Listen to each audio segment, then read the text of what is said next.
Tanto el Sevier como FUDEN como la Universidad Complutense de Madrid somos proveedores de formación.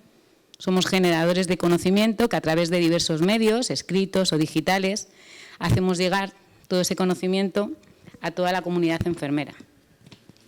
Pero el más valioso que tenemos de los medios para comunicar ciencia, el que tiene más impacto emocional y genera un aprendizaje significativo y duradero, no es una revista y no es ninguna pantalla, son las personas. Estas personas, vosotros también, estos referentes de la enfermería, a mí la palabra de referente me gusta mucho más que la de experto, me gusta veros así, os veo así. No solo transmiten su gran acervo de conocimiento y experiencias, sino que comunican mucho más cuando les escuchamos. Nos modelan, nos inspiran, nos hacen reflexionar, nos hacen repensar ciertos conocimientos que habíamos asimilado como dogmas, nos hacen explorar nuevas posibilidades, nos hacen abrirnos a nuevas experiencias y muchas veces descubrimos nuevos espacios de desarrollo que nunca pensábamos que una enfermera estuviera ejerciendo o liderando. Así que con ganas de vivir todo esto de vuestra mano, Ana Belén, Zulema, Esther, Ignacio, Francisco Jesús y Francisco Javier, gracias por querer compartir todo esto hoy con nosotras, gracias por este acto de generosidad. Y Ricardo, te paso el testigo. Gracias, Amelia.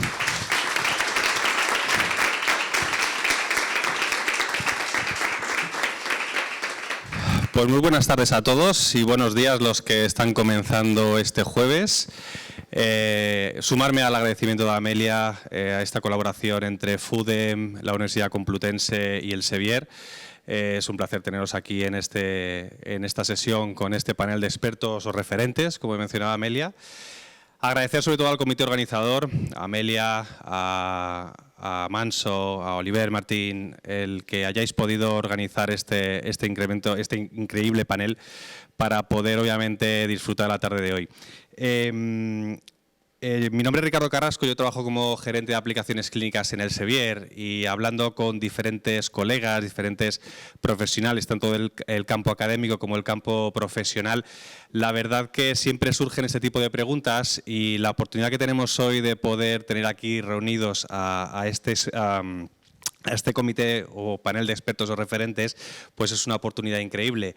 El objetivo obviamente es que sea una iniciativa global, que podamos compartir estas experiencias no solo con profesionales y con colegas aquí dentro de España, sino a nivel internacional y que podamos de alguna forma el poder unir todos esos conocimientos y esas experiencias con otros profesionales y otros compañeros. Previo a presentar a los panelistas de hoy, voy a explicar un poquito cuál va a ser la dinámica de la sesión. Tenemos una variada lista de temas de los que hablar, centrados en esa transferencia del conocimiento en enfermería. La verdad que seguramente, aunque tenemos un tiempo limitado, no queremos restringir a cada uno de los ponentes lo que quieran exponer. Incluso si de alguno de ellos surge algún comentario o alguna idea el que podáis debatir. Seguramente se nos queden muchas cosas en el tintero por hablar, pero según surjan las conversaciones, pues me gustaría que obviamente os sintierais libres de poder participar. Tenemos una sesión de preguntas, obviamente aquí para los que estáis presencialmente al finalizar, pues bueno, os pasaremos el micro para los que queráis hacer alguna pregunta. Para los que están en remoto tenéis un área donde podéis enviar vuestras preguntas, las compilarán y al final de la sesión las podremos compartir, las podremos hacer. Que sepáis que la sesión está siendo grabada, calculamos que más o menos en un par de semanas estará el vídeo disponible, así como un informe con pues, las principales conclusiones que sacamos de la sesión de hoy, ¿vale? Y sin más dilación voy a pasar a presentar a los ponentes. Voy a ir más o menos en el orden en el que vamos a intentar contestar. Nos hemos querido mezclar mucho. Ana Belén Salamanca Castro, ella es enfermera en el Hospital Universitario 12 de Octubre y directora de la revista NURE, Investigación en Fundación para el Desarrollo de la Enfermería. Bienvenida y muchas gracias, Ana. Ignacio Zaragoza, responsable de simulación de la Facultad de Enfermería y Fisioterapia de la Universidad Complutense. Son muchos. Francisco Jesús Represas, enfermero y jefe de servicio en la Dirección General y Planificación y Reforma Sanitaria de la Consellería de Sanidad de la Xunta de Galicia. Esther Martínez Miguel, enfermera, especialista en pediatría, doctora en Ciencias de la Salud y licenciada en Antropología Social y Cultural, además de un máster en psiconeuroinmunología clínica. Actualmente dirige el grado de enfermería en la Facultad de Ciencias de la Vida y la Naturaleza de la Universidad de Nebrija.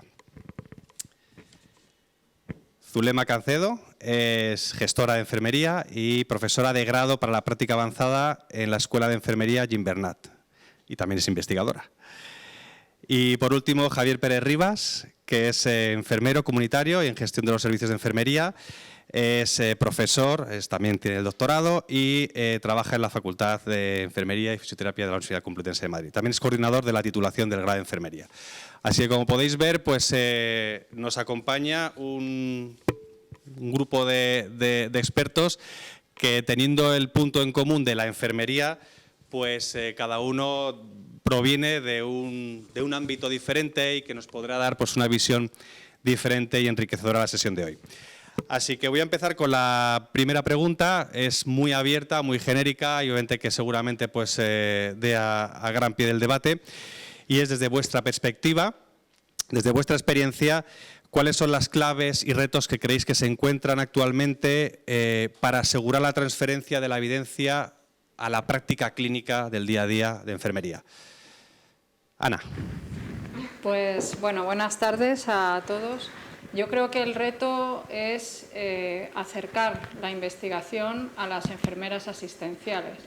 Cuando digo acercar, quiero decir que las enfermeras de la asistencia veamos lo útil que nos puede resultar basarnos en evidencia científica, en estudios de investigación, y que también fomentemos en todo el grupo profesional, no solo en la asistencia, pero sobre todo ahí, el pensamiento crítico, ¿no? Yo creo que la clave para consumir investigación, que efectivamente no todo el mundo tiene por qué generar investigación, pero yo creo que sí, todas las personas que estamos a pie de cama deberíamos consumir o basar nuestros cuidados en las mejores evidencias disponibles.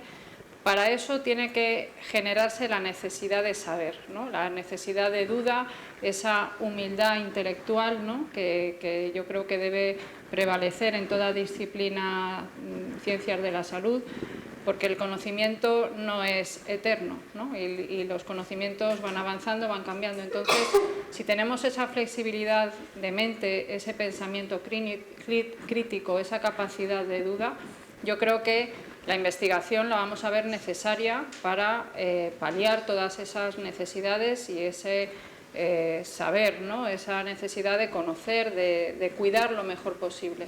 Entonces yo creo que hay que primero generar esa duda, ¿no? Ese plantéate lo que estás haciendo, plantéate si cómo hacer lo que haces es la mejor manera y entonces ya la investigación vendrá detrás. Pero yo creo que tenemos que empezar por ahí, por hacer dudar y hacer plantearse si realmente lo que sé debo seguir haciéndolo igual o tengo que cambiar mis conocimientos y actualizarlos. Mucho espíritu crítico. Gracias, Ana. Nacho. Es interesante y bueno, va a ser un poco lo que yo creo, lo que yo opino, ¿no? Cuál sería la directriz para todo esto. Estoy muy de acuerdo con lo que decía Ana, estoy bastante de acuerdo con todo lo que ha comentado. Creo que sí es cierto que es muy necesario que las enfermeras empiecen a preguntar cosas, pero quizás ese empiece ya ha empezado, ¿no? Y yo creo que ya las enfermeras se preguntan muchas cosas. Es verdad que a veces no tenemos todo el tiempo que queremos o no todos los recursos que queremos. También es cierto que bueno, ya como me habéis presentado con el tema de simulación, pues creo que hay veces que los diferentes grupos, que aquí estamos bastante bien representados, no tenemos una comunicación muy fluida, ¿no? Entonces yo creo que eso puede ser una de las principales cosas a tener en cuenta. Y esto, ya que estamos en el mundo de la simulación, lo del modelo mental compartido, no sé si os suena un poco o no, pero cada uno tenemos un modelo mental. Entonces, desde la asistencia y un modelo mental, desde la docencia y un modelo mental, desde la gestión de modelo mental y desde la investigación, junto en muchos casos con la docencia también, hay un modelo mental. Cada uno vamos un poco a nuestro formato de yo necesito esto, o yo quiero esto, o tengo esto, o estas son mis limitaciones. Cada uno tiene su modelo mental. Cuando nos pongamos todos de acuerdo, hablemos y lo pongamos sobre la mesa, ese modelo mental se compartirá. Y yo creo que eso será una forma buena, donde a lo mejor lo que una enfermera asistencial necesita lo puede aportar la persona que está a lo mejor realizando la investigación, porque es el tiempo que me queda, o el que está dando la docencia porque estoy haciendo también la investigación y enseguida estoy en contacto con el hospital para hacer ciertas cosas. Yo creo que eso funciona o debería de funcionar. En algunos sitios yo creo que se ha empezado a poner en funcionamiento y más o menos está iniciándose, pero yo creo que eso tendría que extrapolarse a todos los medios. O sea, tendríamos que tener mucho más diálogo la universidad con los hospitales, con los institutos de investigación, y que no fuera, no, estos son los institutos de investigación, no, es que tú estás aquí y el otro está allí. No, todos estamos en lo mismo, que es generar conocimiento y que nuestros pacientes estén mejor. Cada uno desde nuestro punto de trabajo, pero ese modelo mental tenemos que empezar a compartirlo para empezar a mejorar. Esa es mi forma de pensar, pero bueno, sé que hay muchas más cosas por hacer. Muy bien, gracias Nacho. Francisco. Bueno, buenas tardes a todos y a todas, los que están aquí presentes y los que nos siguen también desde sus casas. Y en relación a esta pregunta, que como decía mi compañera es complicado de responder, y voy a intentar ser lo más concreto posible, para tratar de dar algunas pinceladas que creo que considero claves en cuanto a cómo aseguramos esa transferencia de la evidencia a la práctica clínica diaria enfermera, ¿no?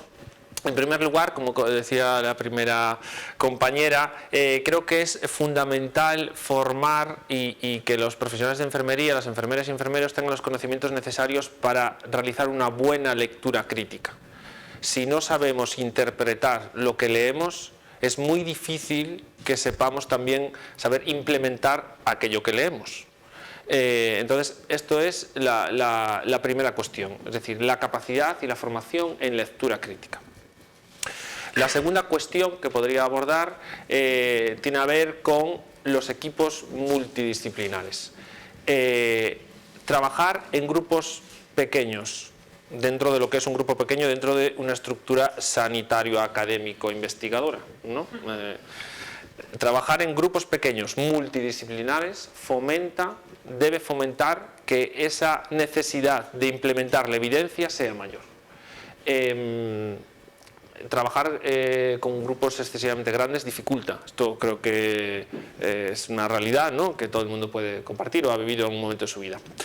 También otro aspecto importantísimo es el uso de la tecnología. La tecnología tiene que facilitar la implementación y la consulta, no solo la implementación, sino que primero la consulta, la transferencia de conocimiento y después a nivel teórico, después a nivel práctico de lo que se está generando a las enfermeras a la práctica diaria. Entonces el uso de la tecnología es clave. Sin tecnología, con el nivel de producción científica que tenemos ahora, sería imposible. Imposible coordinarse, imposible saber dónde está la evidencia, las fuentes que generan mayor evidencia, etcétera, etcétera. Otro de los aspectos tiene que ver, para mí, desde mi humilde punto de vista, muy importante, con la seguridad del paciente. La necesidad de prestar cuidados y garantizar la seguridad del paciente nos hace también indispensablemente que estemos continuamente actualizados en esa evidencia. Entonces, la necesidad de realizar prácticas que fomenten la seguridad del paciente, como consecuencia, lleva a que indirectamente estemos actualizados en cuestiones en todas las cuestiones de última evidencia, ¿no?, en relación a los nuevos conocimientos y nuevas experiencias clínicas, ¿no? Después, otro de los aspectos importantes, y este ya es más desde un aspecto negativo, ¿no?, es la resistencia al cambio o el status quo, ¿no? Conseguir superar esta barrera y esta dificultad que tenemos nosotros como profesión o cualquier otra profesión, no es exclusivo de enfermería, de resistencia al cambio, a que llevo muchos años haciéndolo de la misma manera, llevo siempre haciéndolo así, porque voy a tener que cambiar si a mí me va bien. no al paciente. A mí me va bien. Entonces, esto es algo también crítico que se debe abordar para intentar garantizar la implementación de la investigación en la práctica clínica. Y por último, quería hacer una reseña a una estructura organizativa que considero fundamental para garantizar esta implementación, la transferencia de la evidencia a la práctica clínica, que son las unidades de calidad. Son unidades fundamentales dentro del ámbito sanitario, porque no todos los profesionales, por desgracia, tienen tiempo para leer todo, mirar todo, relacionarse con la universidad, relacionarse con el Instituto de Investigación, etcétera, etcétera, etcétera. Entonces, las unidades de calidad son, considero personalmente, buenos instrumentos, buenas herramientas organizativas para garantizar esa transferencia, ¿no? y servir como palanca de que esa transferencia académica o investigadora, digámoslo así, entre también en todas las unidades clínicas o en todos los servicios sanitarios. Bueno, con estas, resumiendo un poco estas cuestiones, yo creo que se podría, tocando varios frentes, no hay una única llave mágica que lo asegure, pues garantizar esta transferencia, ¿no? de la investigación, de los resultados de investigación a la práctica clínica. Habéis mencionado ya muchos puntos y todavía no habéis coincidido en ninguno. Que sé que coincidís, pero fíjate que todos todavía tenéis muchos que aportar. Esther. Pues efectivamente sé que voy a dejar muchas cosas relevantes por el camino, pero desde mi perspectiva igual apuntar algunas cosas que sí que considero que son clave y que guardan relación, aunque no solapan, con las cosas que ya han ido comentando, ¿no? Decía Ignacio que tal vez ese cambio ya está sobre la mesa y que las enfermeras hace tiempo que ya nos preguntamos cosas. Estoy completamente de acuerdo. Pero también es cierto que somos una profesión científicamente joven y que no hace tanto que estábamos orientadas a la tarea. Entonces, el cambio de orientarse hacia la práctica basada en la evidencia, hacia procesos, planificación de cuidados de una manera más integral, hacia esa ampliación de competencias, bueno, es complejo y digamos que cualquier mecanismo es pequeño, ¿vale? La investigación, generar resultados de investigación no es una competencia de grado, como apuntaba Ana, pero sí es una competencia de grado ser un buen consumidor crítico de investigación. El problema es que no podemos esperar a que haya suficientes egresados y suficiente reemplazo generacional entre los profesionales de enfermería para... Perdón, ahora se me escuchará mejor. Perdón. No, decía que no podemos esperar a que se produzca el reemplazo y contar solo con que el motor de cambio venga desde la formación de grado o de posgrado. Hay que generar cambio dentro de las organizaciones sanitarias con los profesionales que ya están en activo. Y yo creo que ahí es donde tenemos el mayor reto y la mayor dificultad. Por muchas cuestiones que habéis apuntado, desde cuál ha sido la formación de cada uno de esos profesionales hasta la falta de recursos, materiales, humanos, de tiempo, etcétera. Otro elemento muy relevante es la elevadísima producción científica que tenemos. Es imposible consumir en tiempo real todo aquello que se produce. Y no todo aquello que se produce tiene la calidad para que merezca nuestro tiempo, pero ese ejercicio de discriminación ya consume mucho tiempo. Entonces, bueno, creo que un poco esto de la ampliación de competencias va por ahí, ¿no? Habitualmente la ampliación de competencias no surge de la academia.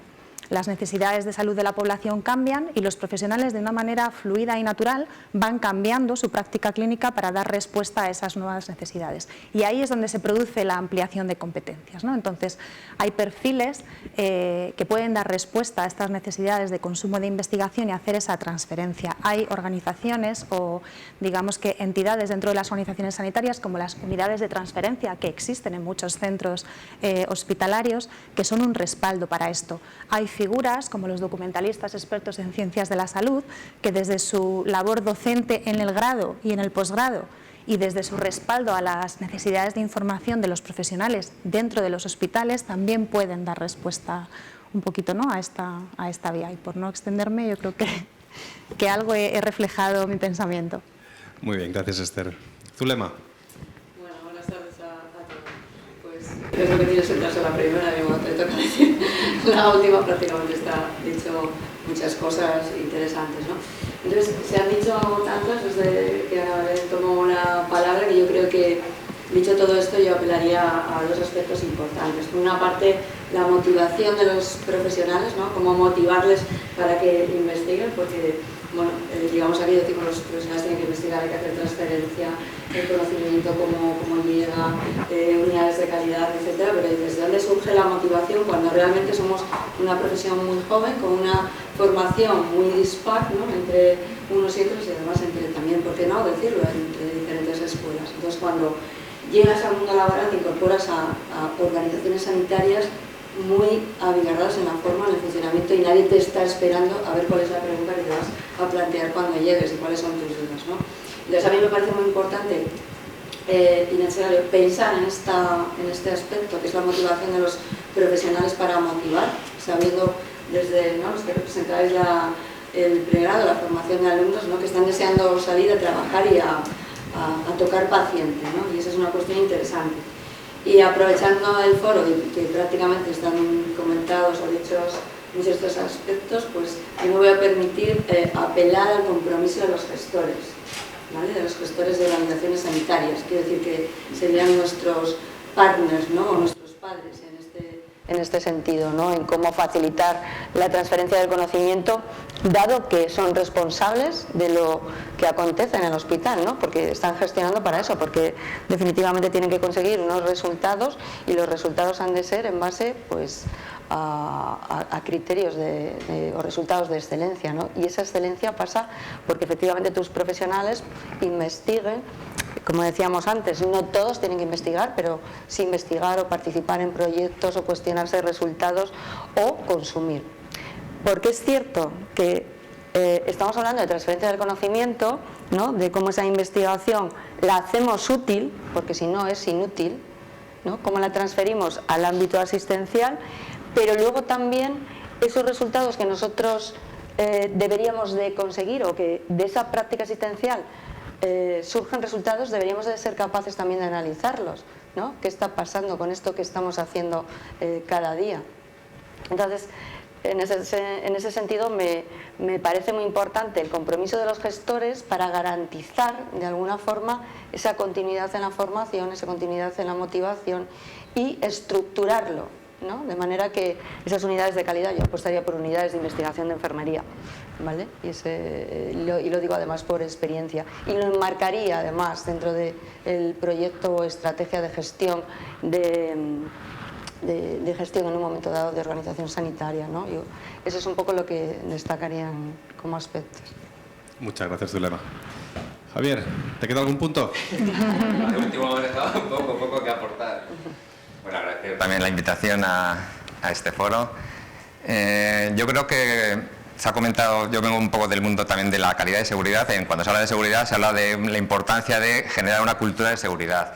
Yo creo que hablando de evidencia, creo que es muy importante generar una cultura de evidencia en la que todos los implicados, los gestores, los docentes y sobre todo los profesionales asistenciales entiendan la importancia de incorporar esos cuidados basados en la evidencia a los servicios de salud, porque eso va a permitir, pues, desde disminuir la variabilidad en la práctica clínica, va a permitir mejorar resultados en salud, aumentar la seguridad del paciente, disminuir costes, mejorar también la satisfacción de las enfermeras. Yo creo que es fundamental generar esa cultura de la evidencia. Para generar esa cultura de la evidencia creo que yo pondría el foco en tres aspectos, muy brevemente. Creo que el primero sería que las enfermeras acabemos de tomar conciencia de ese rol independiente, autónomo, profesional, que nos permite tomar decisiones, pues eso, de manera independiente. Decisiones en cuanto a la prestación de cuidados, en cuanto a los recursos materiales, recursos humanos. Es decir, si ponemos el foco en los cuidados y no tanto en las técnicas que antes decíamos, si lo ponemos el foco en las técnicas, a lo mejor hay otros que toman esas decisiones. Si ponemos el foco en el cuidado y en ese rol independiente de la enfermera, evidentemente yo creo que es donde vamos a poder tomar esas decisiones en base a la evidencia. Pero es importante acabar de tomar esa conciencia de ese rol independiente. El segundo aspecto sería un poco, pues, lo que han hecho, un poco revisando lo que han hecho determinados autores, como Montse Solís en su tesis a nivel de todos los contextos, o Serafín Fernández en atención primaria, de evaluar qué factores condicionan o predisponen a tener competencias en práctica avanzada, ¿no? Y se ve que un mayor nivel de inglés, mayores conocimientos de manejo tecnológico, tener un máster, un doctorado, tener formación amplia en práctica basada en la evidencia, disponer del tiempo necesario. Bueno, pues son factores que incrementan las competencias, ¿no? O predisponen a tener mayores competencias. Pues en eso tenemos que trabajar, en esos factores que vemos que incrementan las competencias. Y por último señalaría un entorno de trabajo favorable, ¿no? Que también se ve en todos los estudios que cuando hay un entorno de trabajo favorable en el que haya pues, los recursos disponibles, en los que haya un enfoque hacia esta manera de trabajar, en el que haya recursos, tiempo disponible, pues también facilita este nuevo enfoque. Un poco la experiencia de los centros comprometidos con la excelencia en cuidados, liderado por Investen, pues se ve que cuando se dan un poco esta serie de factores, pues es más fácil ahondar en esta estrategia de implementar las evidencias. Yo creo que esos serían un poco los retos a abordar. Muy bien, yo creo que están puestos muchas piezas del rompecabezas en la mesa. Según lo que habéis conversado, Ana, hablabas de acercar la investigación a la práctica asistencial, fomentar el pensamiento crítico. ¿Cómo crees que se pudiese impulsar más ese pensamiento crítico y acercar más todavía la investigación a la práctica asistencial? Bueno, pues yo creo que hay que actuar en ambas direcciones. Por un lado, que se hagan más estudios de investigación sobre aspectos relacionados con el cuidado, que no siempre investigamos sobre eso, ¿no? A veces hacemos estudios de investigación sobre aspectos que no repercuten tan directamente en la atención, por ejemplo, en el mundo hospitalario, ¿no? Que es donde yo me muevo, ante una duda sobre qué debo hacer con este paciente, cuánto tiempo antes debo suspender una heparina, por ejemplo, de quitar una vía central. Todas esas dudas de práctica clínica, hay soluciones tecnológicas, hay recursos que tienen, por ejemplo, un banco de preguntas, por ejemplo, Preevit, ¿no? en el Servicio Murciano de Salud, que a golpe de clic tú puedes resolver ciertas dudas, pero de enfermería hay pocas. Es verdad que para mí, por ejemplo, es la página que más me puede resolver dudas a ese nivel, pero en la última búsqueda hace una semana había 740 y tantas preguntas de enfermería resueltas frente a miles de preguntas de disciplinas más médicas, ¿no? Entonces yo creo que, por un lado, carecemos de estudios que aporten evidencia aplicable a un paciente ingresado en una unidad de hospitalización. Solemos hacer, y yo la primera, que he hecho estudios que abordan al paciente de una forma holística, porque es como lo entendemos, pero en cuanto a qué es mejor hacer esto o hacer esto otro, todavía nos queda mucho por conocer, ¿no? Y luego soluciones tecnológicas, pues a lo mejor un poco al hilo de lo que comentaba Ignacio, ¿no? De, pues a lo mejor wikis o así, sitios que permitan el encuentro entre profesionales de diferentes ámbitos, que compartan, que se comuniquen, que resuelvan dudas, porque a falta de una fuente más fiable de evidencia, pues por lo menos que podamos tener una base de, llamémosle expertos, referentes, como sea, de personas que nos puedan facilitar al menos fuentes donde consultar, ¿no? Entonces, yo creo que necesitamos soluciones tecnológicas que a golpe de clic, desde el móvil, podamos lanzar la pregunta y saber que más pronto o más tarde vamos a poder tener una respuesta. Yo creo que somos una disciplina, y creo que hablo en general, que nos gusta hacer las cosas bien. Somos personas comprometidas con la excelencia, y si algo nos falta, que yo creo que es poco, también lo digo, para llegar a la excelencia es esto, o sea, el que a mí me faciliten los recursos, porque si a mí me aseguran que haciendo esto así lo estoy haciendo lo mejor posible, yo apuesto que el 99% de las enfermeras asistenciales lo harán, porque queremos hacer las cosas bien. A lo mejor protocolos basados en la evidencia, a lo mejor ahí desde la gestión, no sé si desde las unidades de calidad, de las unidades de investigación, fomentar la elaboración y revisión periódica de protocolos de enfermería basados en la evidencia, que se difundan entre el personal, pues por ejemplo, con un formato cursos o algo así que haga que impregne a la organización, a todas las enfermeras de la organización, y que se vea que esos protocolos están basados en la mejor evidencia disponible. Y quizá de esa manera pues vamos dejando el pozo, ¿no?, si lo queremos ver así, de la evidencia a pie de cama, ¿no? Y yo creo que si nos facilitaran toda esa labor, desde luego que muchas más enfermeras estarían comprometidas con la investigación. Sí, es muy interesante lo que estás comentando porque precisamente en 2021 España fue uno de los países europeos con más producción científica a nivel de enfermería. Pero claro, comentas, claro, que son investigaciones que no son estudios de cuidado. Claro, son estudios a lo mejor hechos para sacar un doctorado, para hacer una tesis, cuando precisamente, claro, lo que más se necesitaría son esos estudios de cuidados, claro, que habría que hacerlos a pie de cama. Y ahí entra lo que comentaba Zulema y Javier, claro, cuál es la facilidad para hacer eso, cuál es la disponibilidad de tiempo, los recursos que a nivel de gestión hay disponibles para hacerlo. Porque al final, si queremos obviamente que las enfermeras consuman más evidencia en su día a día, claro, tiene que ser evidencia que les sea útil para el paciente con el que están en ese momento. Claro. No sé si más o menos cómo lo veis. Hombre, yo en este sentido aquí también quiero romper una lanza por mi hospital, por la unidad de investigación en enfermería que está al frente Santiago, el enfermero de referencia allí, que tienen becas de intensificación para el personal de enfermería y fisioterapia, y que lo que dan esas becas es precisamente tiempo. O sea, una beca FIS, una beca del Ministerio, una beca de cualquier otro tipo te dan dinero para recursos, para llevar a cabo esa investigación. Pero estas becas son formidables porque dan tiempo y tiempo es lo que nos falta. Y evalúan los proyectos de investigación primando y vamos, yo diría que prácticamente la mayoría de ellos son proyectos enfocados a prestar cuidados asistenciales. O sea, la utilidad que puede tener ese estudio para mejorar la calidad del cuidado es un punto importantísimo a la hora de evaluar esos proyectos. Entonces, se puede hacer, de hecho se hace. Mi hospital, me enorgullezco de decir que lleva mucho tiempo haciéndolo. Es una forma, yo como enfermera, que también he sido objeto de una de esas becas, ¿no?, conseguí una de ellas, te sientes que no solo eres un técnico, como comentaba Esther, somos más que personas que saben hacer ciertas técnicas. Sientes que el hospital te entiende como algo más que una persona que solo hace técnicas, sino que puedes aportar conocimientos.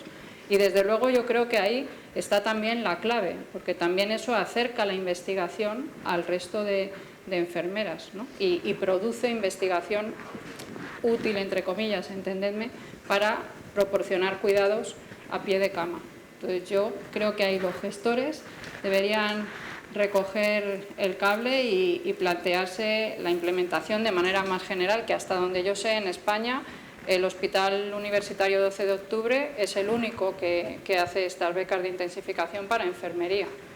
Para otras disciplinas sí que hay en otros centros, pero aquí en España al menos no. Sí, hay más en el Clinic de Barcelona, Sí, son pioneros, yo creo. Yo he visto también algunas de estas becas, por eso sabía, ¿no?, que comenté antes que hay hospitales donde están intentando ya implementar estas cosas. Y bueno, soy consciente de ello porque yo ahora que estoy en el mundo de la docencia he podido vivir el mundo de la asistencia, pero también intensificado, y gracias a esa intensificación se puede sacar muchos proyectos de los que hoy en día he podido continuar en la vida académica. Yo creo que fueron de los pioneros, quizás. Sí, el primero desde luego. Sí, eso sí, porque hay algunos... Me alegro. Es más que me alegro. Creo que desde mi punto de vista no tendría que ser casi a nivel de hospital, sino que, por ejemplo, creo que el Servicio Navarro de Salud saca unas becas de intensificación específicas para enfermería, porque el Sistema Nacional de Salud, a través del Carlos III, saca unas generales de intensificación, pero ahí es verdad que no es fácil que podamos optar para las enfermeras, pero como ha hecho por ejemplo el Servicio Navarro de Salud, que ha sacado becas específicas de intensificación para enfermería. Yo creo que eso, tú que estás en la Consejería de Galicia, pues yo creo que es lo que se tendría que hacer a nivel de todas las comunidades, que pudieran sacar esas becas de intensificación específicas para determinados colectivos profesionales. Muy bien. Nacho, hablabas de ese modelo mental, también hablabas de los tiempos y recursos. ¿Qué experiencia tienes recientemente de cómo la tecnología pudiera ayudar precisamente a hacer ese acercamiento? ¿Qué proyectos estáis ahora mismo trabajando o que proyectáis a futuro? Bueno, la verdad es que la tecnología es verdad que ahora con el tema de la pandemia ha florecido mucho más de lo que ya estaba, que ya existía, lógicamente. Pero bueno, yo creo que somos más conscientes todos, ¿no? Incluso la propia población ya sabe hacer un lavado de manos. Otra cosa ya es cómo lo hagamos o no, pero ya hemos ido avanzando en ciertas cosas, por desgracia.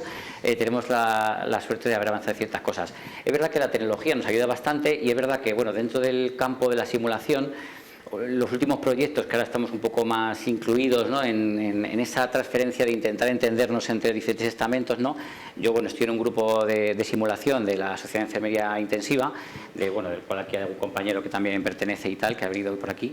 Y bueno, nuestro objetivo está relacionado con la seguridad de los pacientes, por supuesto, y también con intentar entendernos entre lo que ocurre en las camas o en las consultas de hospital, ¿no?, esas necesidades, intentar nosotros a través de esas necesidades realizar algo de investigación para que esto mejore. Es verdad que, como os decía, yo vengo también de la parte clínica durante bastantes años, he disfrutado esa simbiosis, ¿no?, de decir, vale, sí, yo estoy aquí en el hospital haciendo asistencia, pero resulta que ahora la mitad de mi tiempo puedo investigar y luego me he pasado a la docencia. Entonces yo creo que integrarlo todo para mí es lo más lógico, lo otro no tiene demasiado sentido, ¿no? Y me ha faltado el tema de la gestión, lo siento, ahí no soy excesivamente hábil, pero sé que hay gente que sí lo es y lo va a entender bien.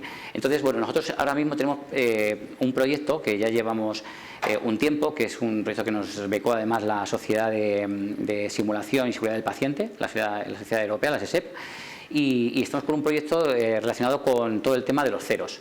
Es verdad que durante la pandemia ha habido unos picos bastante altos de neumonía y de bacteriemia cero, y gracias, bueno, pues al grupo, que la verdad es que tenemos un grupo bastante heterogéneo, pero a la vez bastante potente, y bueno, pues tenemos muchos componentes que cada uno nos vamos complementando. El proyecto fue originalmente de Marta Raurel, una profesora de la Universidad de Barcelona, y bueno, pues hemos hecho un proyecto para intentar, mediante simulación, hacer un programa formativo y una parrilla de evaluación para poder hacer que las enfermeras se puedan entrenar en su propio sitio, y ese entrenamiento puede hacer que mejoren, lógicamente, los índices de neumonía y de bacteriemia. Entonces, bueno, hicimos una primera aproximación, hicimos una primera validación con expertos a través del Ministerio de Sanidad y con expertos en simulación y expertos en entornos clínicos con profesionales.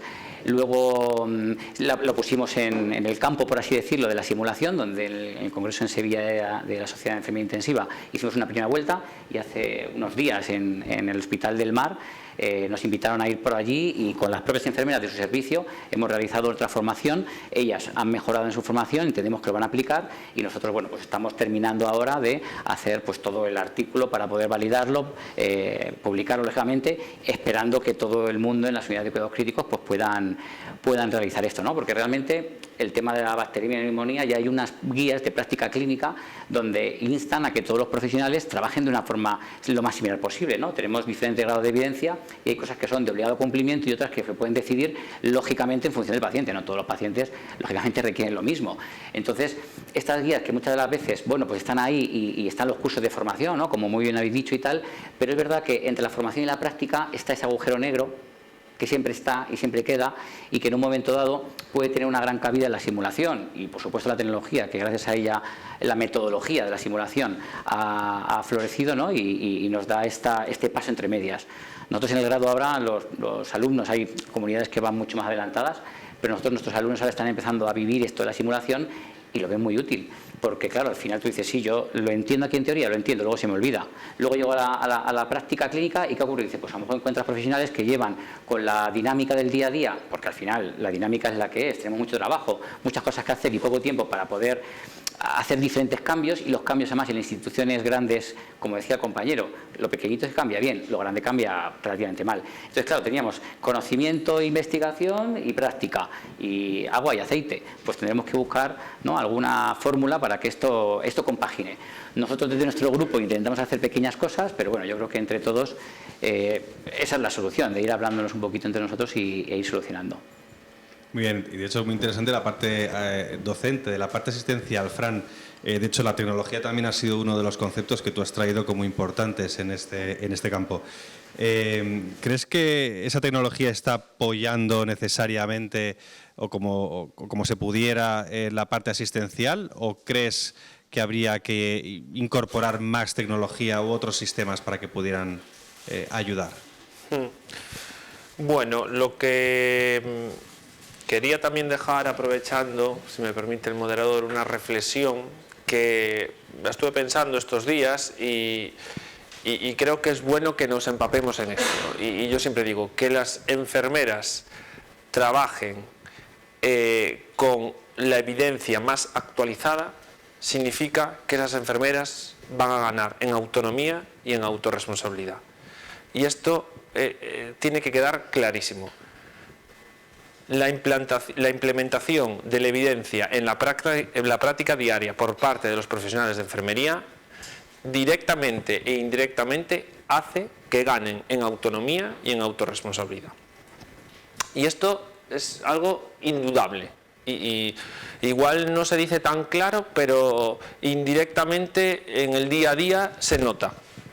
Cuando un enfermero es crítico, intenta transferir a la práctica diaria evidencias que se van generando, este enfermero es más autónomo que otro profesional. Y esto es indudable. Entonces, dicho esto, y entrando en el mundo de la tecnología, al igual que evidencia hay mucha, muchísima. Al igual que la evidencia hay que saber los recursos, ¿no?, que generan evidencia, artículos, bueno, toda la serie de artículos, los tipos de artículos, revisiones, etcétera, etcétera. Hay que saber también dosificarlos y agruparlos y manejar la gran cantidad de información. La tecnología también. Hay mucha tecnología, hay que saber utilizar bien esa tecnología y realmente aprovechar la tecnología que nos es útil. Es decir, que aporta valor es la clave. La tecnología útil no es aquella que me va, hablando de tiempos, enlentecer mi rutina diaria, mi tiempo de trabajo para poder desarrollar algo. No, porque esa tecnología no es útil. Es útil en otras realidades, pero en la actividad asistencial diaria no va a ser útil. Entonces, la tecnología hay que saber utilizarla. Cada vez está viendo más, y ahora estamos metiéndonos en este mundo de la inteligencia artificial, que va a ayudar mucho a la enfermería. La enfermería va a ser una de las profesiones más beneficiadas de la inteligencia artificial. Estoy completamente seguro, segurísimo. Por ejemplo, os pongo un ejemplo ya más aterrizándolo en mi comunidad, mi servicio de salud, ¿no?, en Galicia. Galicia es la asistencia sanitaria está gestionada, bueno, por el Servicio Gallego de Salud, ¿no?, el Sergas, y a su vez está dividido organizativamente en 7 áreas sanitarias, ¿no?, integradas, hospital y atención primaria. Que eso es otro tema, que de atención primaria aún escuché muy poco o nada. Pues se está creando una 8ª área sanitaria digital, virtual. A través de la tecnología se crea como una 8ª área que da soporte a cada una de las 7 áreas sanitarias. Os pongo un ejemplo práctico. Un enfermero o una enfermera de atención primaria de un área de Lugo, la sanitaria de Lugo, le ponemos un ecógrafo con inteligencia artificial. Vamos a hablar de una técnica, disculpadme. Puede hacer una ecografía porque le va a ayudar el propio ecógrafo a cómo guiarlo para coger las imágenes, y un radiólogo, a lo mejor que está en Vigo, por esa 8ª área digital, 8ª área virtual, pues le va a informar y a permitir continuar con los cuidados de ese paciente sin tenerlo ahí a su lado ni depender. Entonces, esa 8ª área virtual o digital es el culmen de la innovación tecnológica, yo diría, en nuestra comunidad. Y entrando en otros ejemplos, creo que los voy a dejar para la siguiente pregunta, porque hay otros temas interesantes en relación a lo que comentó nuestra compañera Ana Belén, de implementar herramientas a través de la tecnología que faciliten el manejo de la evidencia y el trabajo basado en evidencia de una forma inmediata, ¿no? Y que eso no sea una herramienta paralela a nuestro trabajo, sino que esté integrada en nuestro trabajo, ¿no? Que los propios aplicativos de nuestro trabajo ya trabajen y funcionen por detrás con evidencia. No que tengamos que ir a otro lado a buscar la evidencia y después en nuestro aplicativo de trabajo registrarla o utilizarla o ejecutarla. Pues de esto también tenemos algo que creo que va a ser pionero en todo el Sistema Nacional de Salud. Y esperemos que salga bien, pero bueno, permíteme que lo deje un poco más hacia el final. Muy bien, no sé si va a dar tiempo y nos vas a dejar con la duda. Recordarme, que veo caras diciendo quiero escucharlo, porque no sé cómo vamos de tiempo, Vivi. Vamos muy bien. Sí, tú dime porque no llevo reloj, de vez en cuando lo miro que tengo ahí uno detrás. Vale, pero es que queremos que Fran nos cuente eso, ¿verdad? Hasta que no lo cuente no se va. Sí. Que no se trata de ser contrario a la técnica, se trata de no limitarnos a la técnica. La técnica acompañada de análisis, interpretación, pensamiento crítico y toma de decisiones en base a los resultados que cada técnica nos ofrece es justamente lo que las enfermeras estamos intentando conquistar en nuestra práctica clínica. Entonces no es ser contrario a la técnica es imprescindible en la práctica clínica. Se trata de acompañarla de algo mucho más potente. Y a nivel de titulación lo hemos hecho. La antepenúltima titulación que teníamos era ayudante técnico sanitario y de ahí ha habido una diplomatura y ahora un grado. O sea que ya solo el título ha evolucionado. De hecho, precisamente me he quedado con eso que cuando has hablado, Esther, eso, los cuidados versus las técnicas.